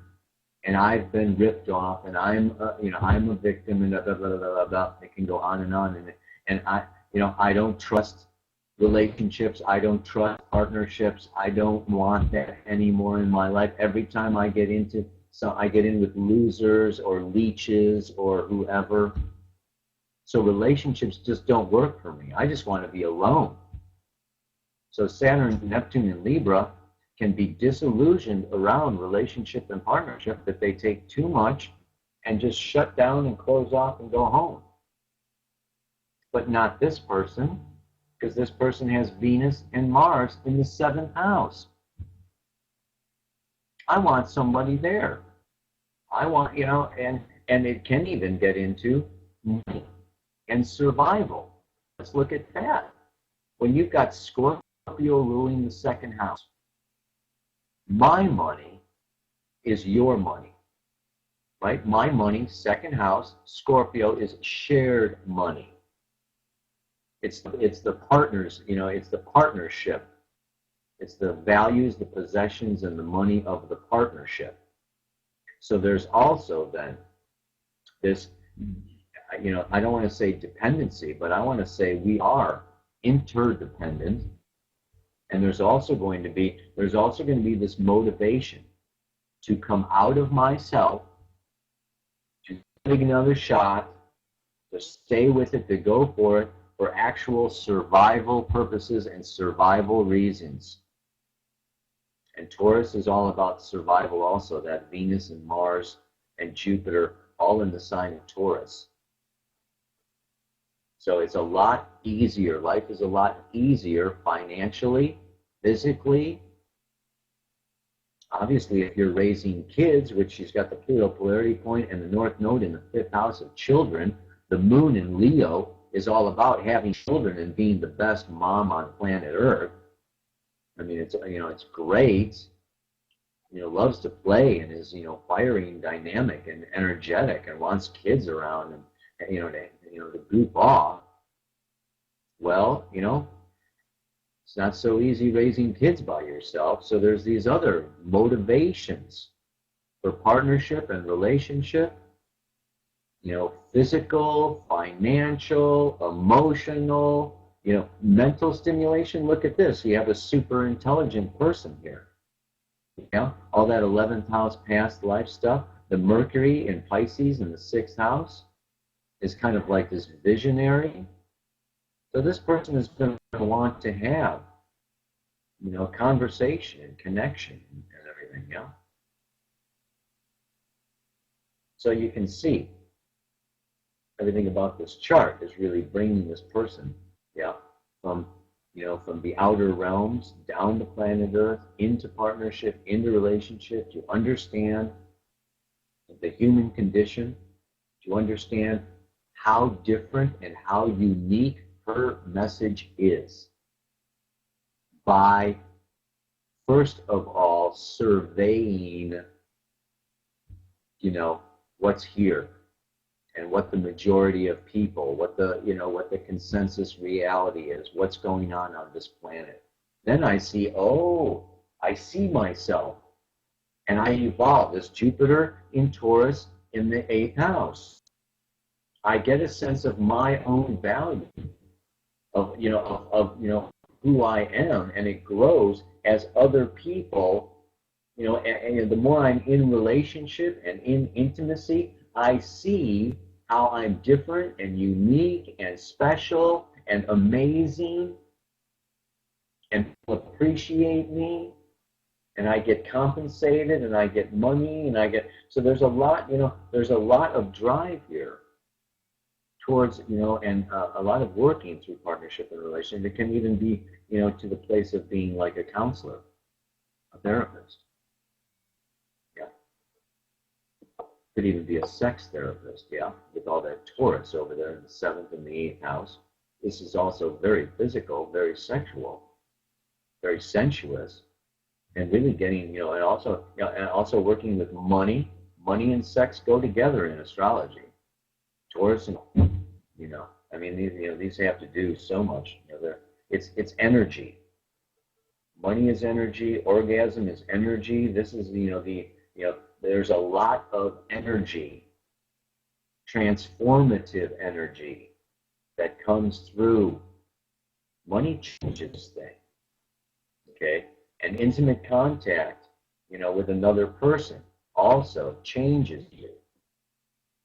So the more that this person can really be in partnership and in relationship and use it as a mirror to see how valuable and how unique her message, her understanding, her, then the more she's going to fulfill her soul mission of creating new social systems, new communities, new ways of managing corporations, or new ways of managing families, new ways of really working with, groups of people towards, like I spoke of, this is great for the, the sitting in a circle instead of having the teacher with all the students, It's, really bringing in new social forms and social structures.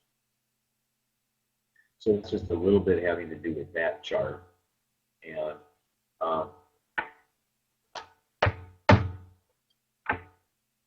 now, I have our second chart, example number 2. I got a little more complex here. But first, I want to finish. I should maybe go through this handout a little bit, because, and do we have a good example here? No. I did these charts because these people need chart readings, and I don't have enough time to do chart readings. But if I would have just looked at examples for this webinar, I would have something a little different. Let's look with webinar number 1 because we have to point out something, exceptions to the rule. I said that you're going from the south node is your past and the north node is the future. However, there is an exception to that rule. There's a couple exceptions to that rule. Number 1, the number 1 exception is when Pluto is conjunct the north node.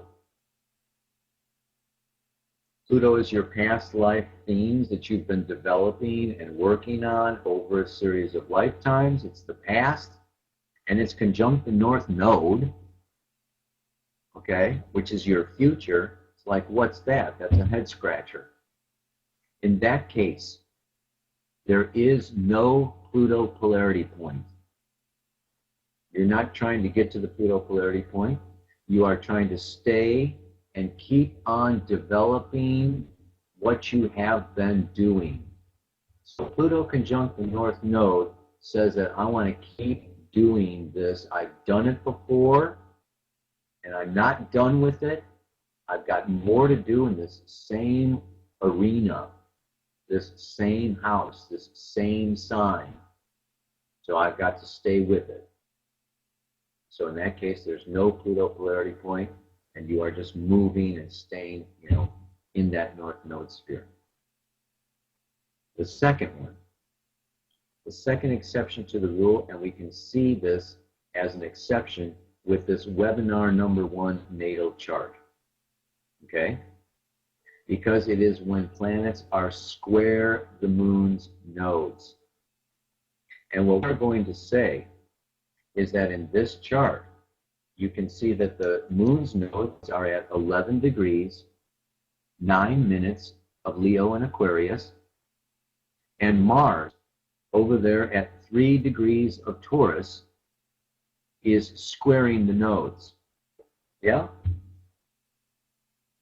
So draw a line from node to node, and then I draw a square to Mars, and we will also say that there is a square to Jupiter. Jupiter is at 19 Taurus, and the nodes are at 11. Now, these are pretty wide squares, right? 3 to 11 is 8 degrees, and 19 to 11 is 8 degrees. So these are, I'm using this as an example, but it could be with tighter orbs, with tighter degrees, it would be a lot more intense. But one way, shape, or form, we want to look at this and say, okay, when we see this condition in this situation, where we have planets squaring the moon's nodes, Jeffrey Wolf Green called them skipped steps. It says that this soul has already tried to jump from the 11th house to the 5th house, from the sign of Leo to the sign of Aquarius, in the past lives. So she has already tried to be John the Baptist, the prophet. She's already tried to, land her helicopter and teach the masses. She's already tried to take her ideas and her concepts and bring them down and speak them on stage through a microphone or through the pulpit. She's already done that, but she did it prematurely. Did not fully complete or fully understand or fully grok the south node before jumping to the north node. A little impatience. When we have planets square the nodes, we have these, souls that are excited about evolving, and they kind of jump and go, okay, yeah, I want to go to 2nd grade, but I didn't finish 1st grade. And I want to go to high school, but I didn't finish grade school. Just let me out of here. I can't stand it. Grade school is too boring. I want more. Oh, what do you mean? I don't know my addition or my English or my, math? Well, I'm going to have to go back. I'm going to have to, I got to understand the addition, the English, or the math, right? So these skip steps, it's not always that they're, I don't want to, let's not label them bad. I like to see them, and the way that I use them, I call them the missing piece to the puzzle, the weak link in the chain.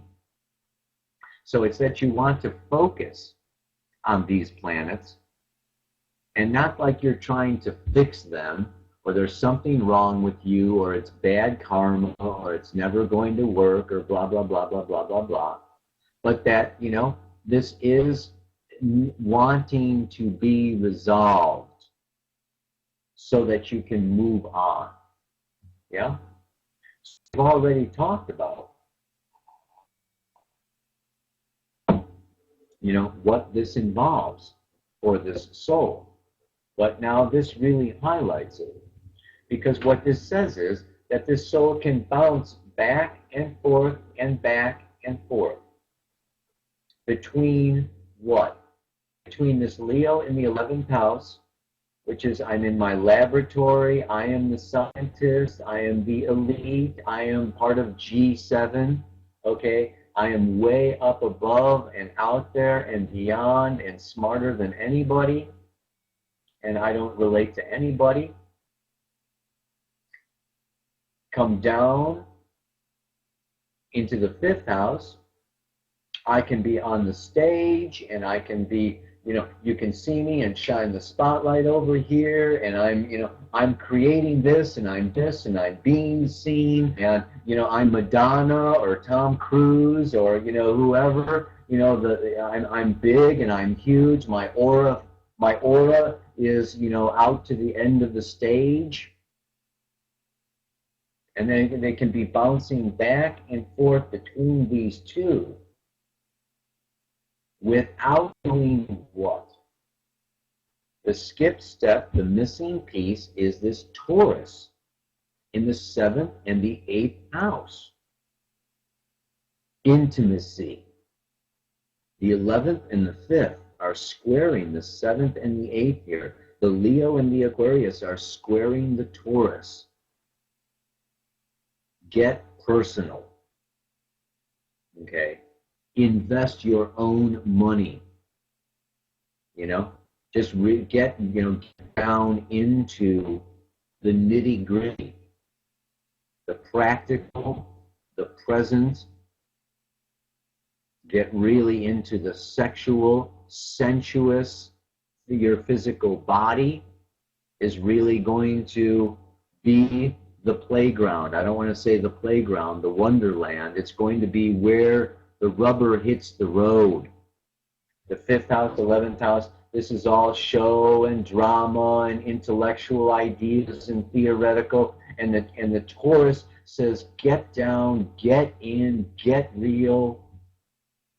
Be here with this person in the bedroom, in the kitchen, in the home, and really get into your personal world, your personal stuff. It's not all out there.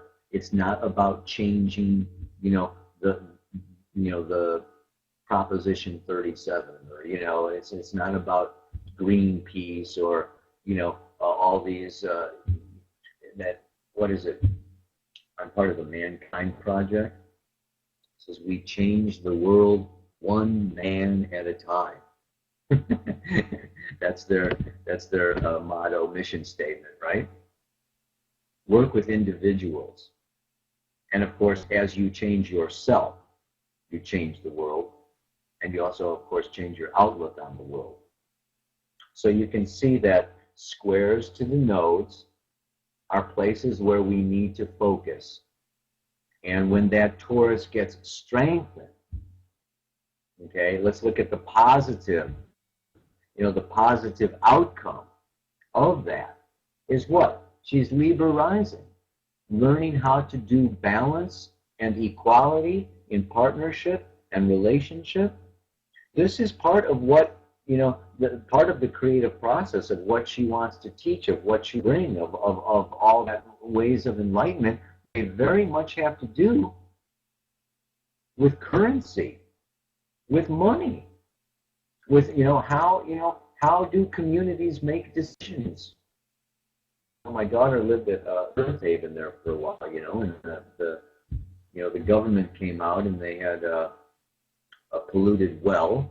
They needed to dig a new well. They needed a bunch of money, and they had 320 people, and some of them had money, and some of them didn't have money, and they needed a new well. Okay, so we got to figure out, very practical. Here's a community of people. How do we be fair? How do we balance? We've got some starving artists. Well, they need the water, and they contribute art, but they don't have any money. And we've got some, retired engineers, that have a lot of money, but so does everybody pay equally to put in the well? Do we just say, okay, 320 people take the bill, divide it equally, bro? Or do we do a work exchange? Do we I mean, so you see what I'm saying? It's like really practical stuff. The money and the other shared income, shared resources really brings the theoretical down into, what is it, trickle economics they call it, whatever, but bring it down into practical, applicable form and structure. And that's really going to be doing, this is Sun in Aries in the 6th house. Sun in Aries in the 6th house. I am a leader of change. I'm a worker. I have initiatives. I put forward initiatives and drives, that are new and that are different. Now, when we look at this other chart, how are we doing? 2/3 of the way through. Wow. I've got thumbs up over there. That's nice. If you guys want to do my mood or ask any questions, 5-minute music. Nice. I would love to do that, Cindy.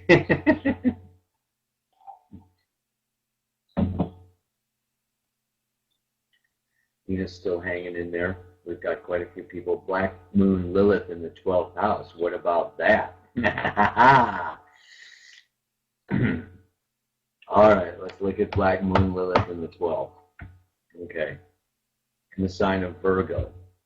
So we know that Black Moon Lilith, I don't know how much I talked about her. She's got the 3 stages. Okay.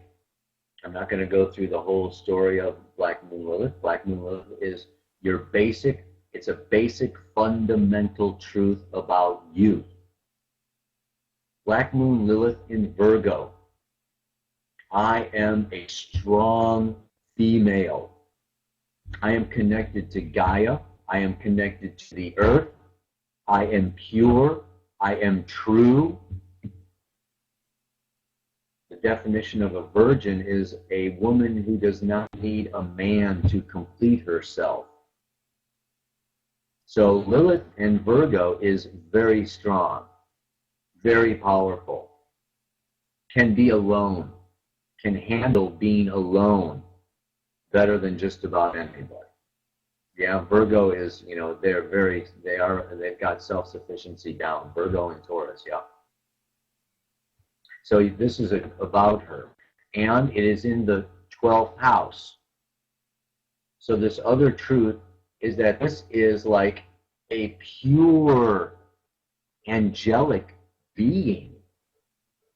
This is like sweet, unpolluted, the real McCoy of spirit knowing, very strong and very powerful. Phase 2 of Lilith. I'm sorry, but we really don't want that at the dinner table. Mom and dad go, we don't want a strong, powerful, integrated woman who knows her shit and is going to stand firm and tall for the earth, for the feminine, for the feelings, for the world, for the planet. No, no, no, no, no, no, no. You know, that is too, you are, you know, it's like you are what? Too much. You're obnoxious. But how would Black Moon Lilith and Virgo in the 12th house be judged? Too much of a perfectionist. You want too much. You expect too much. You're never going to make it. You're never going to get it. Okay? You're not as good. You're not as great as you think you are. And your dreams are never going to come true. And don't be so picky. And don't be so fussy. And settle for less. Would you just settle for less? That would be the message that this Lilith in Virgo in the 12th house would get. Your dreams are bullshit. Okay? Get real. Get down here. You know, don't even bother. Okay? And don't be so analytical and critical and give me a hard time because I don't have any morals, or I don't have any ethics, or I don't really know what I'm doing, or I do a sloppy job, or I'm a, you know, a barbaric bonehead. I mean, Virgo's like refined, you know, and this 12th house is, you know, I mean, I think of like a classical musician, you know. I play the violin, you know. It's a $10,000 one, you know. Don't mess with it, and I never hit a wrong note, you know. This is you know, Virgo in the 12th house. And maybe she, you know, maybe born into, you know, some family or some, you know, other thing where it's like, oh, you know, don't go, blah, blah, blah. So then there is self-rejection. So Black Moon Lilith and Virgo could be this self-rejection. Oh, maybe I'm too anal. I'm too anal retentive. I'm too much of a perfect. I'm too critical. I'm too picky. I should just let it go and give it up and, you know, lower my standards, take what I can get, you know, just, you know, be an ordinary Joe, be an idiot like everybody else I see around here, blah, blah, blah, blah, blah, blah, blah. But what's going to happen then is I'm going to shut down. I'm going to close off. And here's the 12th house, yeah? And this is this, you know, Lilith in the 12th house can also, we talked about in the mythology and the stories of Lilith, she left Adam and went out to the Red Sea and was very lonely, suffered separation, isolation, exclusion, was not happy, had her offspring eaten, killed, 100 a day. So everything that, all of her 5th house, all of her Leo, all of her creations, all of her genius that wanted to come out and be prolific and you know, and be in the world, all of her children sliced down, killed, wasted. So not a happy camper. Yeah? Lilith is not a happy camper. She does, but now is the time. Now is the time for this person to drink of the cup of unconditional self-love, USL. That's what I call it. Maybe I said this before. Unconditional self-love. Take a big swallow of that. I can, you know, I can achieve with enough work, with enough power, with enough spirit, with enough openness. Okay, I this Virgo in the 12th house. You know, Virgo is analytical, rational, logical. The 12th house is chaos and spirit mind. So, you know, this is as I become more aware of celestial intelligence and I accept the divine perfection in all of existence, particularly within myself, then I become a voice of spirit. I become a voice of the collective unconscious.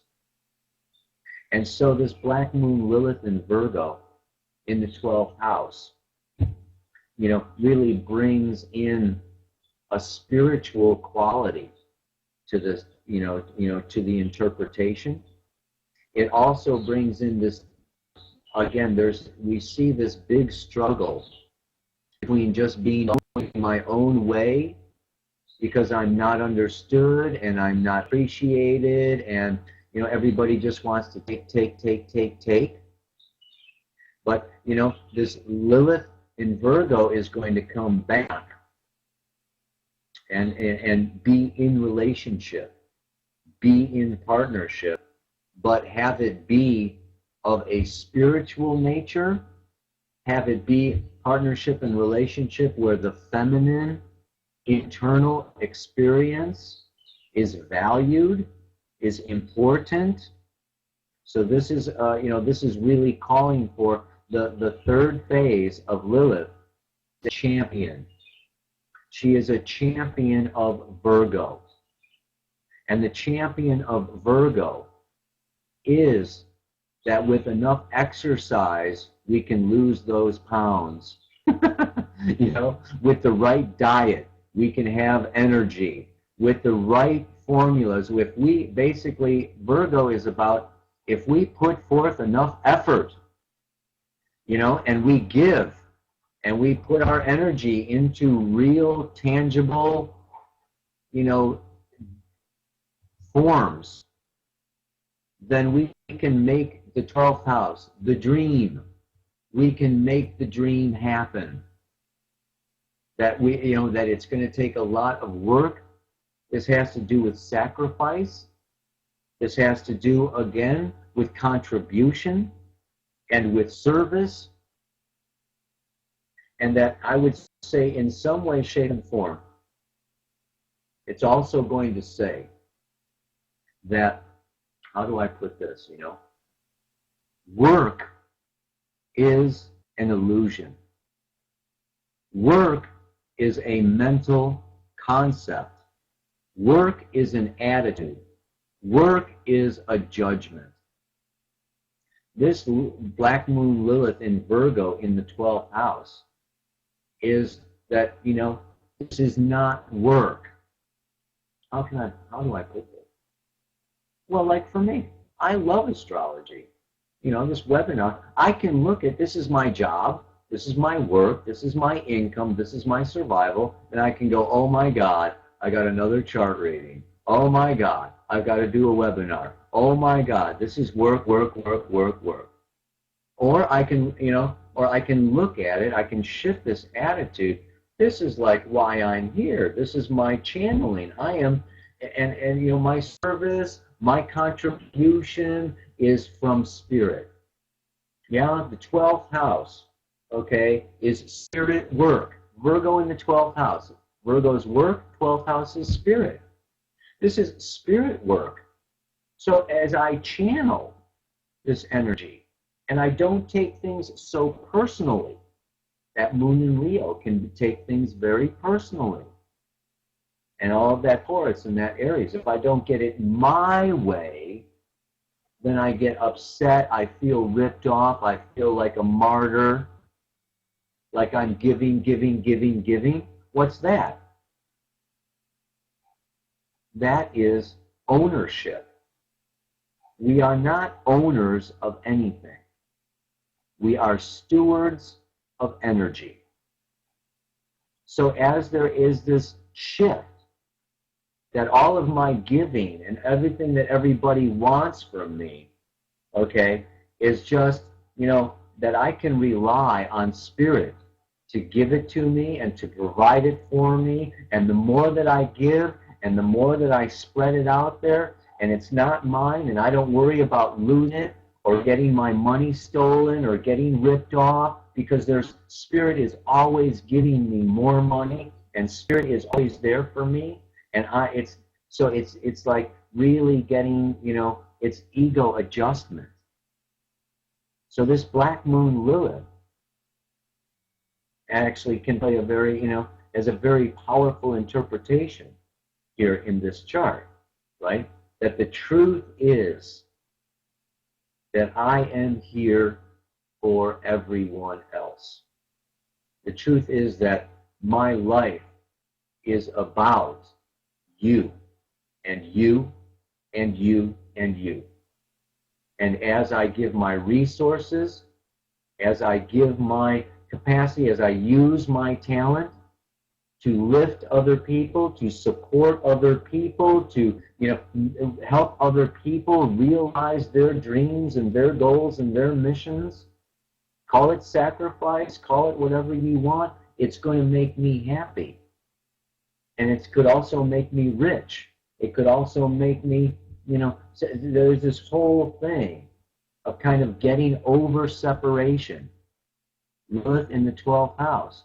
The truth is that I am you and you are me and we are one. The ego wants to put it into separation. You're taking my money. You just want my body.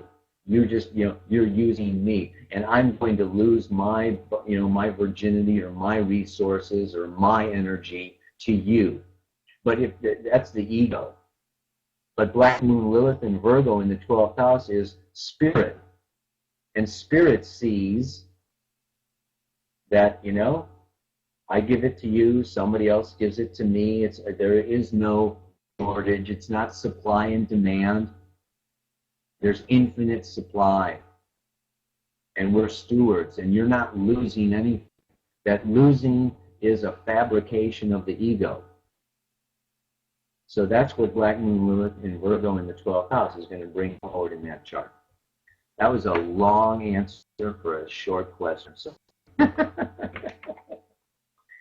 yeah.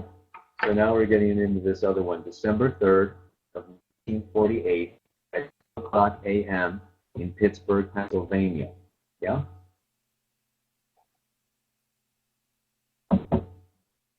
You can see on this chart, okay, that I have drawn in the transits, the outside transits, okay? And what we really want to be looking at here then is, let's, just quickly go into, this is going to be a chart interpretation. So-and-so walks into my office. Oh, you want a chart reading? All right, then, let's see. Where are you coming from? And, I didn't go through all of the things. So much to do, so little time. Let's look at the handout that I gave you, because when it comes to the past, I want you to highlight 1, 2, and 4. Number 3. Taking the ruler of the South Node by house, sign, and aspect, that's a little more advanced. And if we're still at the beginning level, just take Pluto, the South Node, and the Moon. I mean, Jesus, that's enough. Okay? And for the future, the Pluto polarity point, the Moon's North Node. So I want you to highlight number 5, 6, and 8. Okay, these are having to do with the future. These are powerful, and the other ones have a little we'll get into that perhaps a little more with our next level. Okay, and then of course the present, looking at the Sun, Venus, Mars, and Mercury, and then at the bottom, okay. So that handout, I just wanted to say that I'm not going to be strictly following the handout. I'm going to just mostly go with the theme here is the same as in the other chart. Pluto in Leo in the 11th house. That's the theme. I am from the future. I am not attached. I am a genius on some level. I've got, I want to raise the bar. I am a Prometheus, light bearer. I want to come into the 5th house. However, now here we've got the South Node of the Moon is in Scorpio, okay, conjunct Venus, right on the cusp of the 1st and the 2nd house. So this throws in a whole nother ball game, doesn't it? And the moon is down there in Capricorn in the 4th house at 12 o'clock midnight, conjunct the nadir. Okay? So this brings in very different dynamics than that other chart. The theme is the same, but let's look at the plot. Okay? The plot here has been that this individual, okay, has Venus and Scorpio in that 2nd house. It is that I have merged Scorpio. I have united.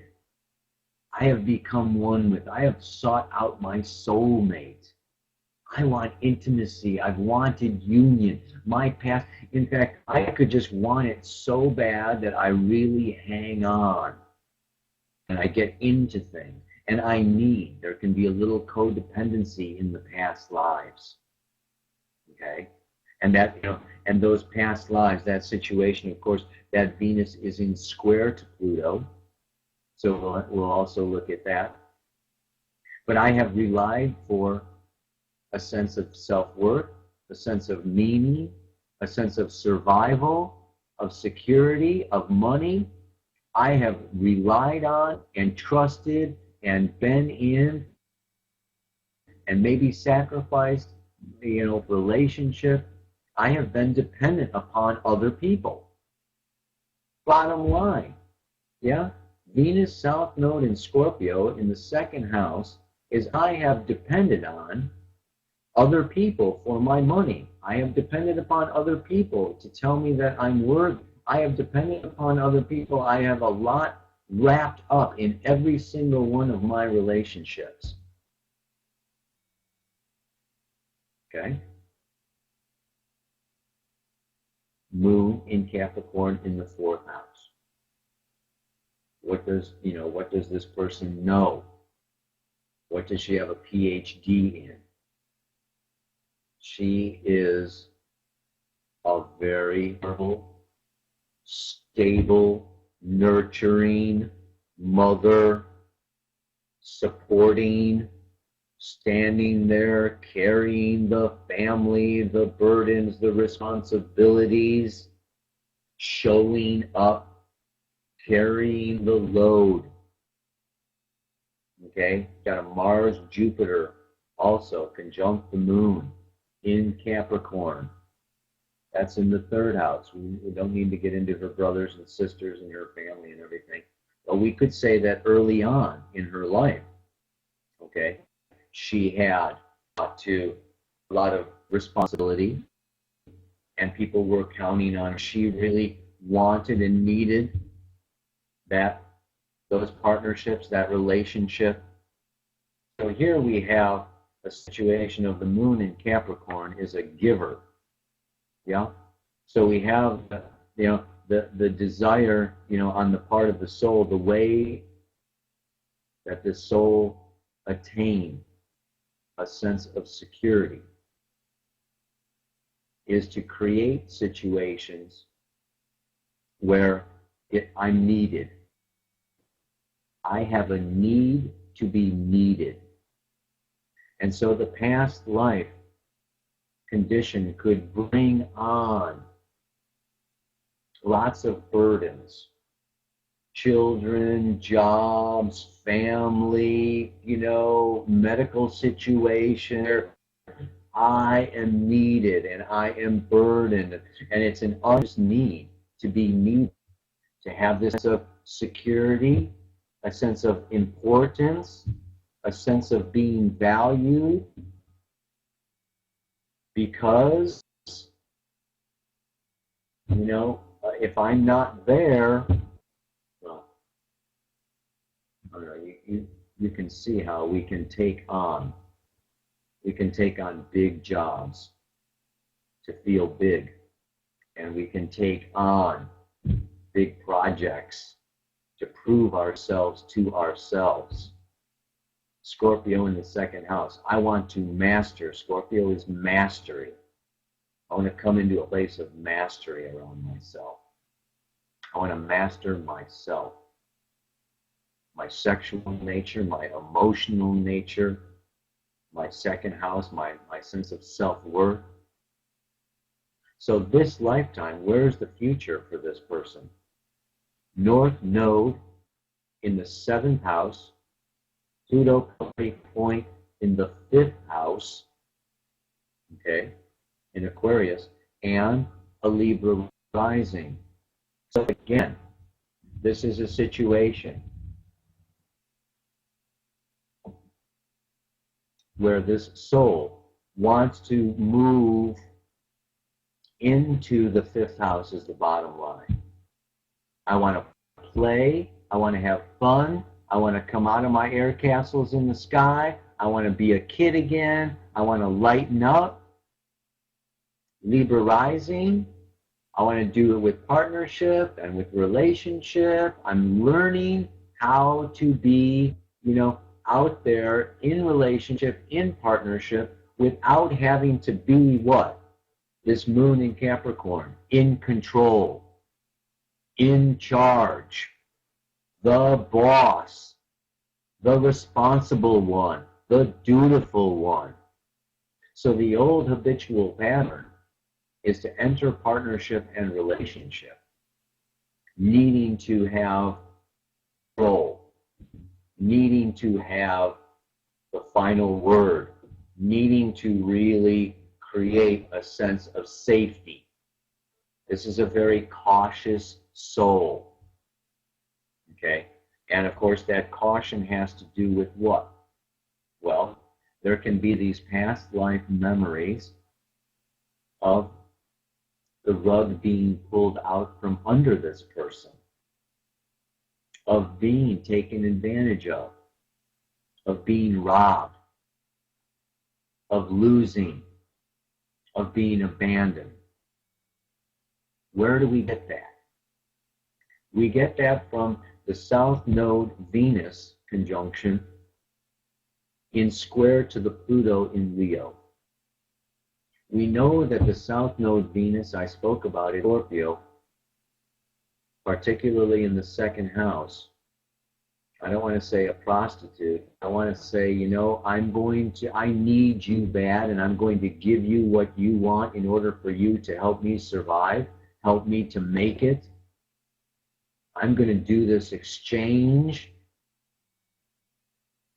I'm going to maybe give more than I thought. But the Pluto comes along and says, The evolutionary path, the evolutionary stream, whenever we deal with Scorpio, South Node in Scorpio, Venus in Scorpio, Mars in Scorpio, Moon in Scorpio, these are all situations dealing with situations where there has to be a letting go. And in the past lives, Scorpio is a fixed sign. It can tend to hold on, particularly the Moon and Venus and the Moon's nodes, is hold on to a situation longer than is necessary or good for the evolution of the soul. And therefore, the other person, life or nature, takes it away. And then there is the emotional reaction of loss, betrayal, and abandonment, the fear of trusting again, the fear of coming out and sharing and uniting and merging again. Because the last time that I really gave myself and I committed and I trusted and I merged with someone, they died, left, betrayed me, were not true, anything could have happened. But I have this fear. So the fear can be, and particularly Neptune and Libra also, is just I'm not going there again. I am gun shy. Here it's relationship shy. I am relationship shy. But the intention of the soul, okay, that North Node in Taurus in the 7th house, is that I want to share.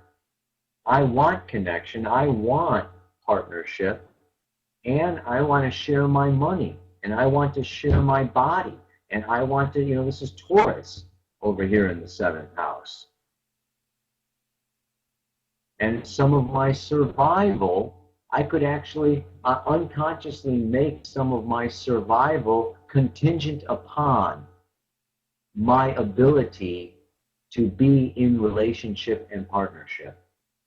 On a soul level, I consciously want to challenge myself to love again. I want to come out of my fear.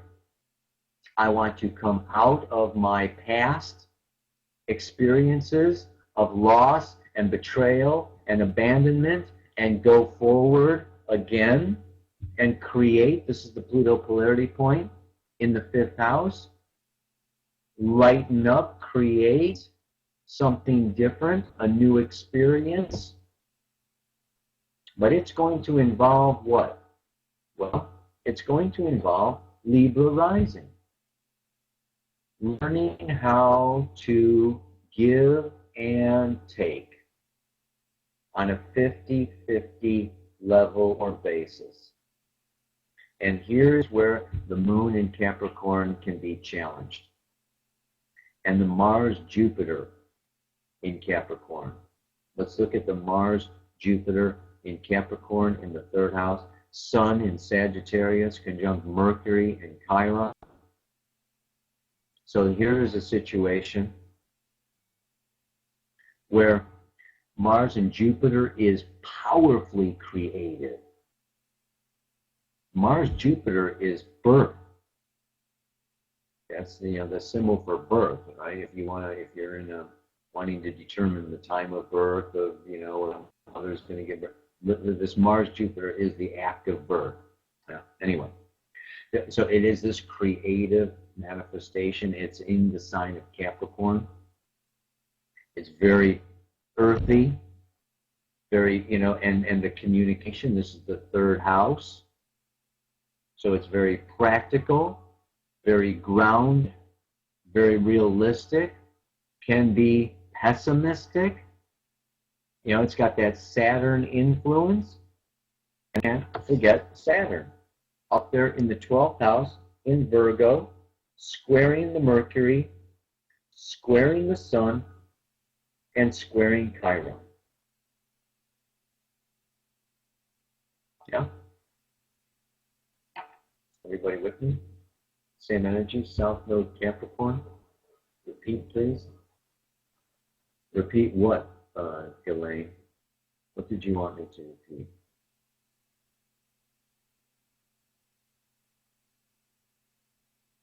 Anyway, okay.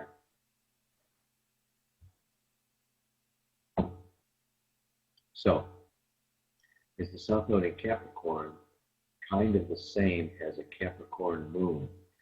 Yeah, there are some similarities there. The highlights you refer to on the tools for chart delineation. Oh, okay. We're going to do a little rewind here, sorry. Okay. I really want you to focus on number 1, 2, and 4, 5, 6, and 8. Not paying so much attention to 3, 7, 9, 10, and 11.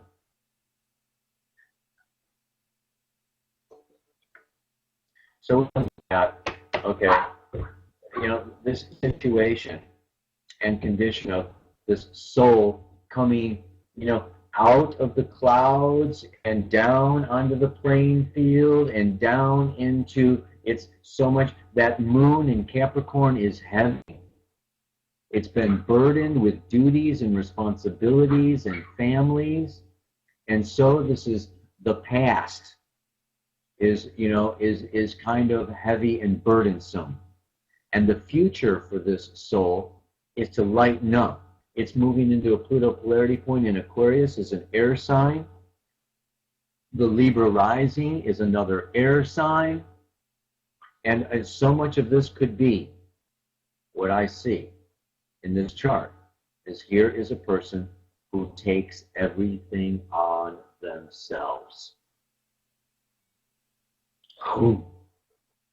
I am responsible. If there's a mistake, Moon in Capricorn, I am guilty.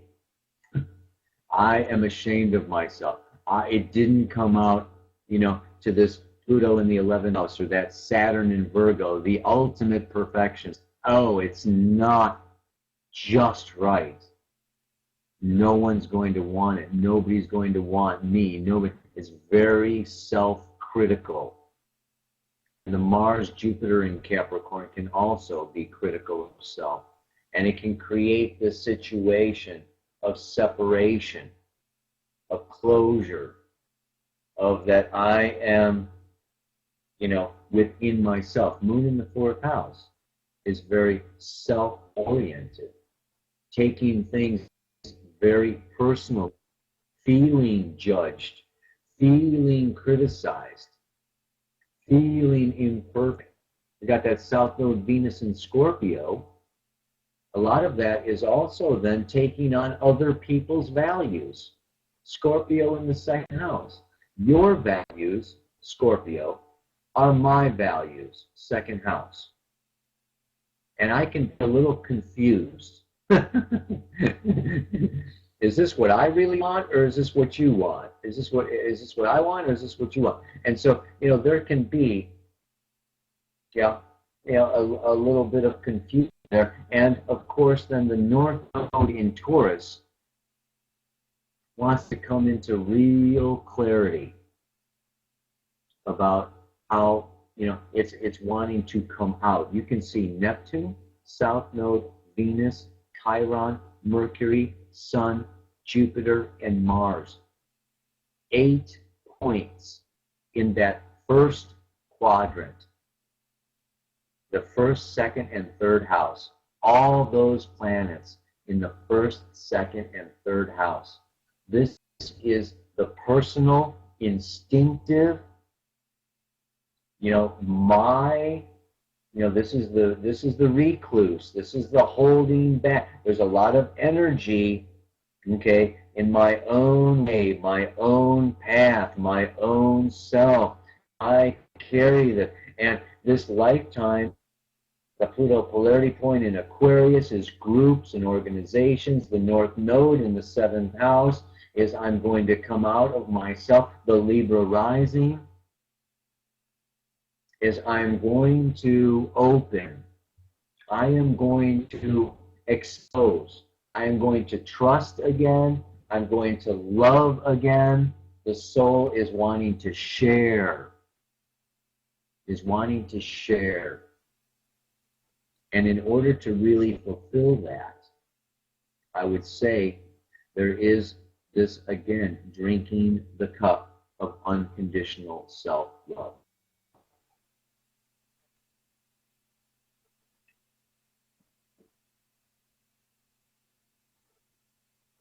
Because, again, here we have Black Moon Lilith in Pisces in the 6th house. The other, we had Black Moon Lilith in Virgo in the 12th house. Now we have Black Moon Lilith in Pisces in the 6th house. And, the difference with that, all right, again, here is that this truth is of a very spiritual nature. And look at that Black Moon Lilith is opposite Saturn. Obviously, this Saturn in Virgo, squaring Chiron, Mercury, and the Sun is a major configuration that we could, go into at great length. So this is a soul, that really is, let's look at this Chiron, Mercury, Sun in Sagittarius. This is a teacher. I am a teacher. I am a Marco Polo. I look. I have a vision. It's about all the different ideas, all these expansive philosophies. I'm a seeker of the truth, of the meaning of life.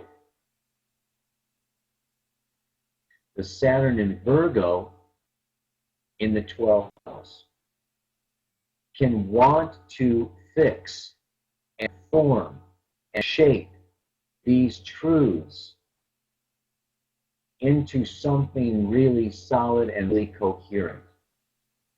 So we see that this soul here is, when we look at Saturn in Virgo in the 12th house, Saturn is authority, and the 12th house is the house of spirit, and Virgo is the one who really understands it, has analyzed it, figured it, worked it. This is a spirit worker, a spiritual authority. And, you know, again, it's in that opposition with that Saturn and Black Moon Lilith. Also has to then deal with so much of this. I don't want to show myself or expose myself until I am perfect, until I have it perfect. I can judge myself in Capricorn. My family judges me. I judge myself. I've got very high standards of perfection, and I am not going to fail. I have a fear of failing, of dropping down my burdens, of being human, of asking for help, of not being perfect. So that Chiron in Sagittarius, the downside of Chiron, is overcompensation. If I don't feel the meaning or the purpose or the point in life, don't forget Sagittarius is the meaning of life. The wound of Chiron in Sagittarius is life has no meaning. There's no point. Why bother? The downside of that is an overcompensation. That can be overcompensated. Chiron in Sag can be a religious zealot, can be a proponent of a particular philosophy or a particular religion or a particular way of interpreting life that is rigid, fixed, and formulated, because I need this structure, I need this explanation, I need this external authority to explain my life experience to me. And then I become a religious figure, I become a preacher, I become a nun, I become the representative of this religion or this philosophy or this way of looking at things. And that Saturn can get into, this, that it can be rigid. And I can never live up to my own standards. I can never be good enough. I can never be pure enough. I can never be worthy of love, of attention, I can never relax enough, because I'm always having to prove myself to myself. I'm always having to prove myself to the Creator. I'm always having to be right. I'm living under constant pressure. And so the pathway, the pathway for this is, and here's where we get into number 7. The ruler of the North Node. So we have the North Node is in the sign of Taurus, in the 7th house. The ruler of Taurus is Venus. So how does she get through that 7th house? What tools does she have in her toolbox? Oh, she's got Venus, and that Venus is in Scorpio, in the 2nd house. What this says to me, along with Neptune in Libra, okay, along with the Mars polarity point in Cancer, but what I see in so many ways okay, as this movement towards, and here it is, Black Moon Lilith in Pisces. The truth is around surrender. The truth is around love. The truth is around feeling the water. We want the water in this chart. We see a lot of Sag, fire. We see a lot of Capricorn, earth. Saturn in Virgo, earth. So we see a lot of fire and earth here. But what we want is to bring in the ruler of the North Node is Venus, Scorpio. So what I see with this chart is the movement of the soul is, again, wanting relationship, wanting partnership.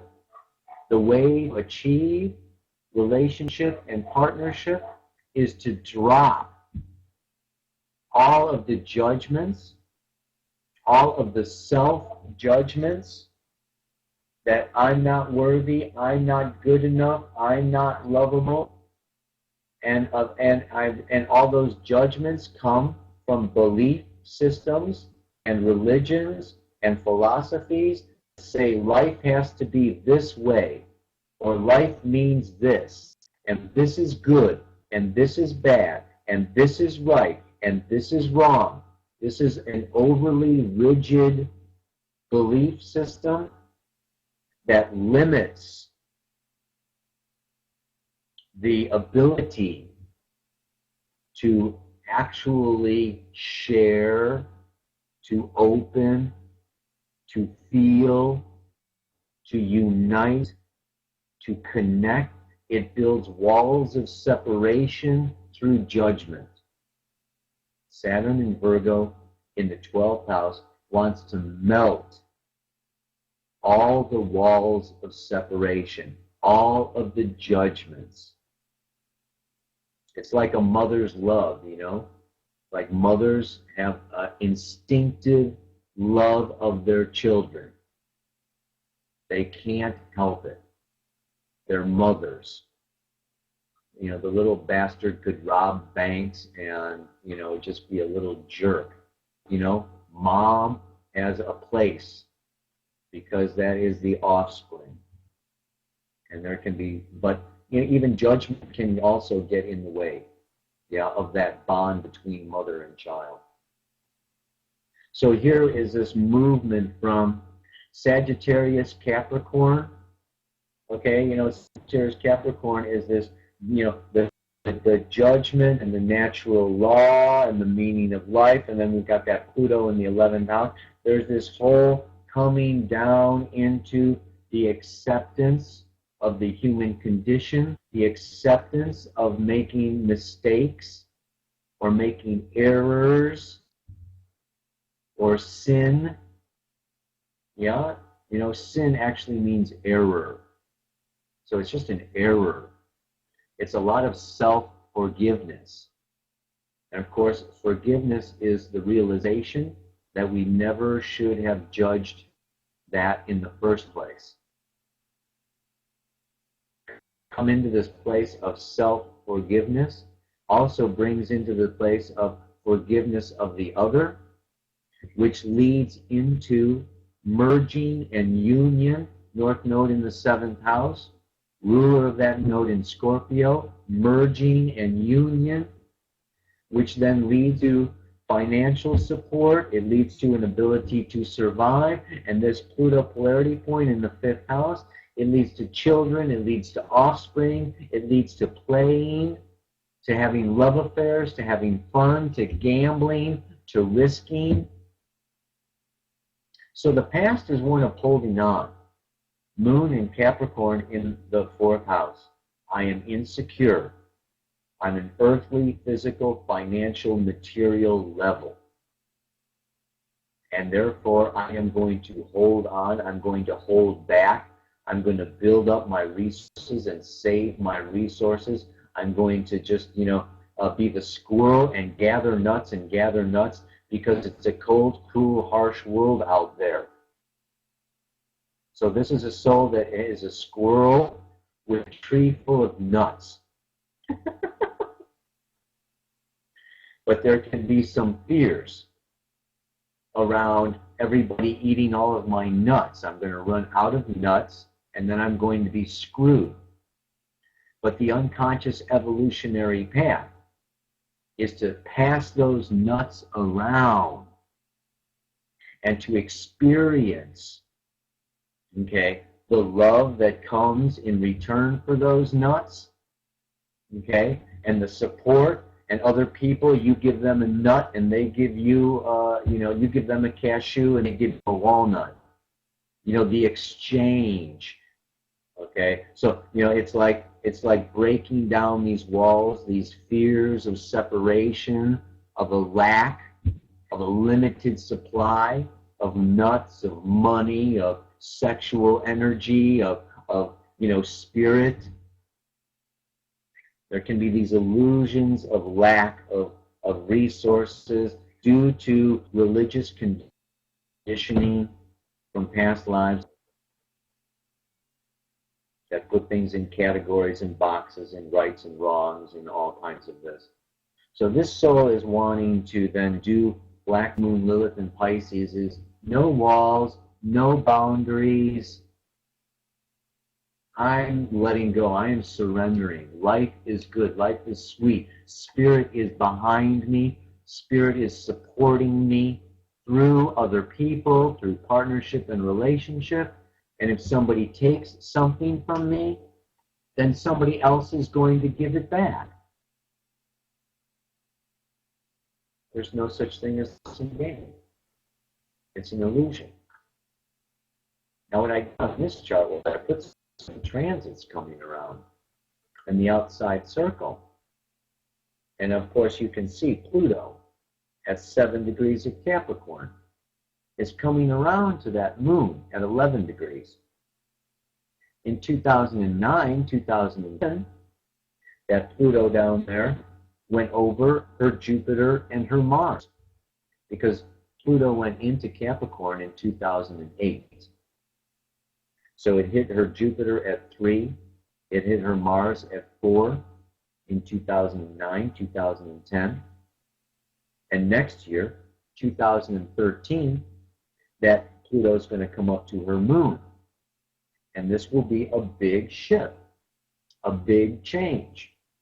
Within the family, we know that fourth house is the family. This is an opportunity for her to rewrite the past. You can also see that the planet Uranus is on her descendant, like today, as we speak.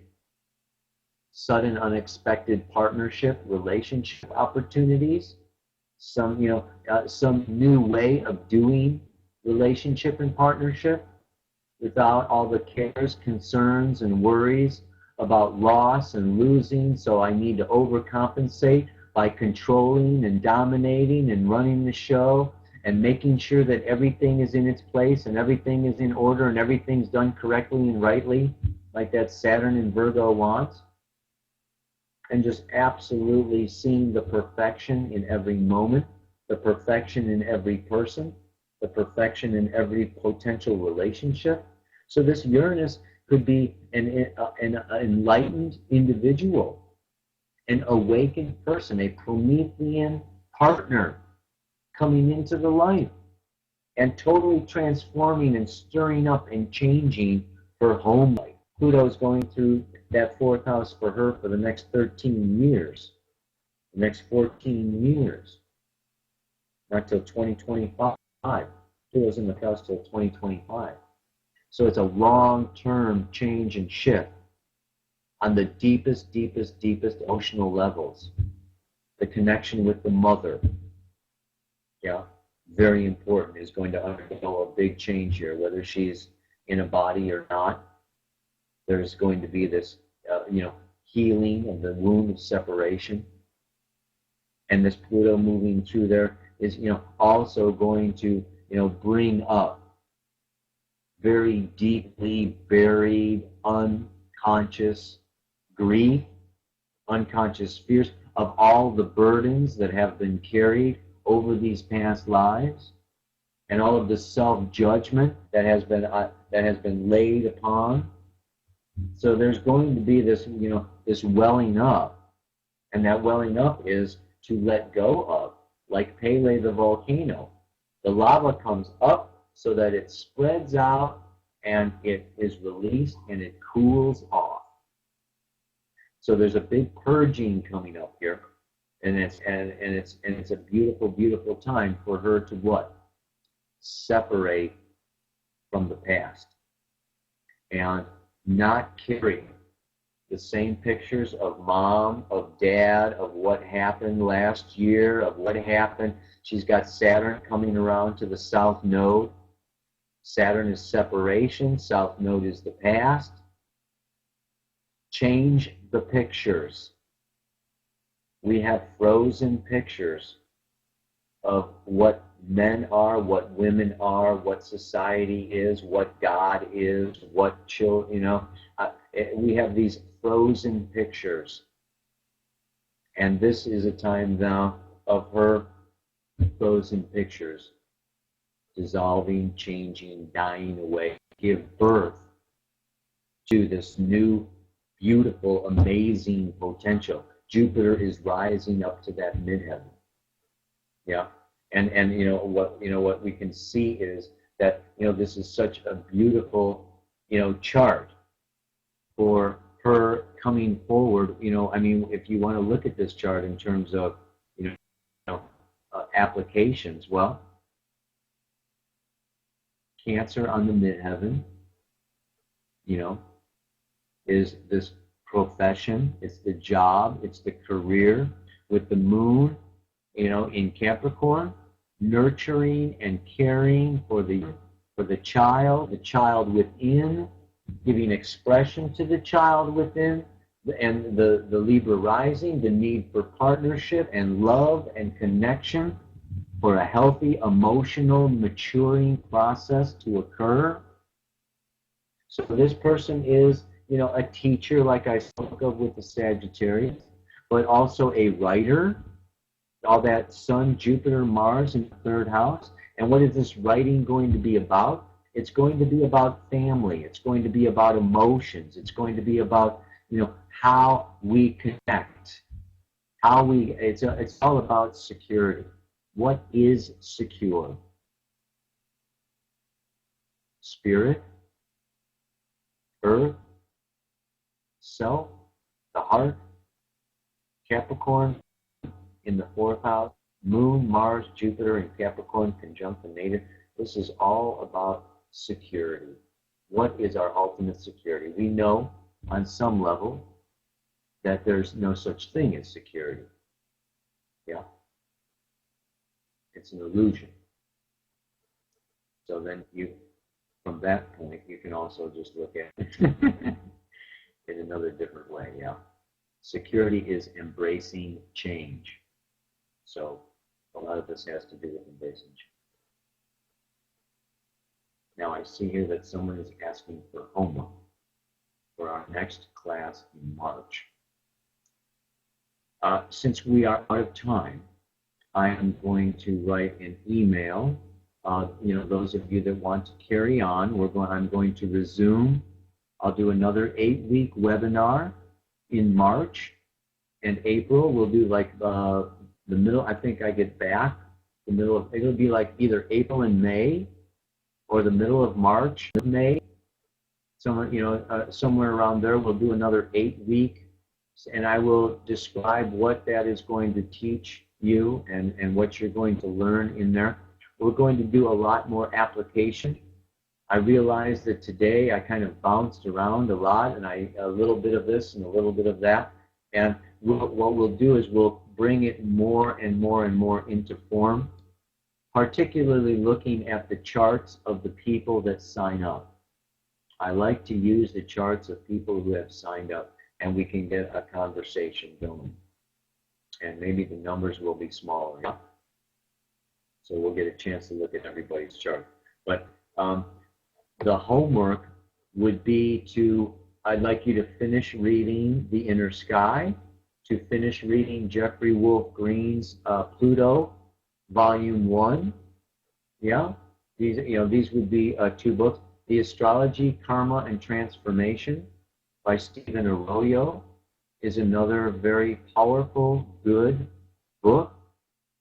I'd like you to read those books, and I will send you an email with any homework assignments if you're interested in doing that. Yeah? All right. Wow. That was a 3-hour stint. We did it. I want to thank you very much. Oh my God, I gotta say goodbye. I mean, maybe the Facebook group can continue. Feel free to email me questions. Again, all you need to do is put webinar in the subject line, okay? And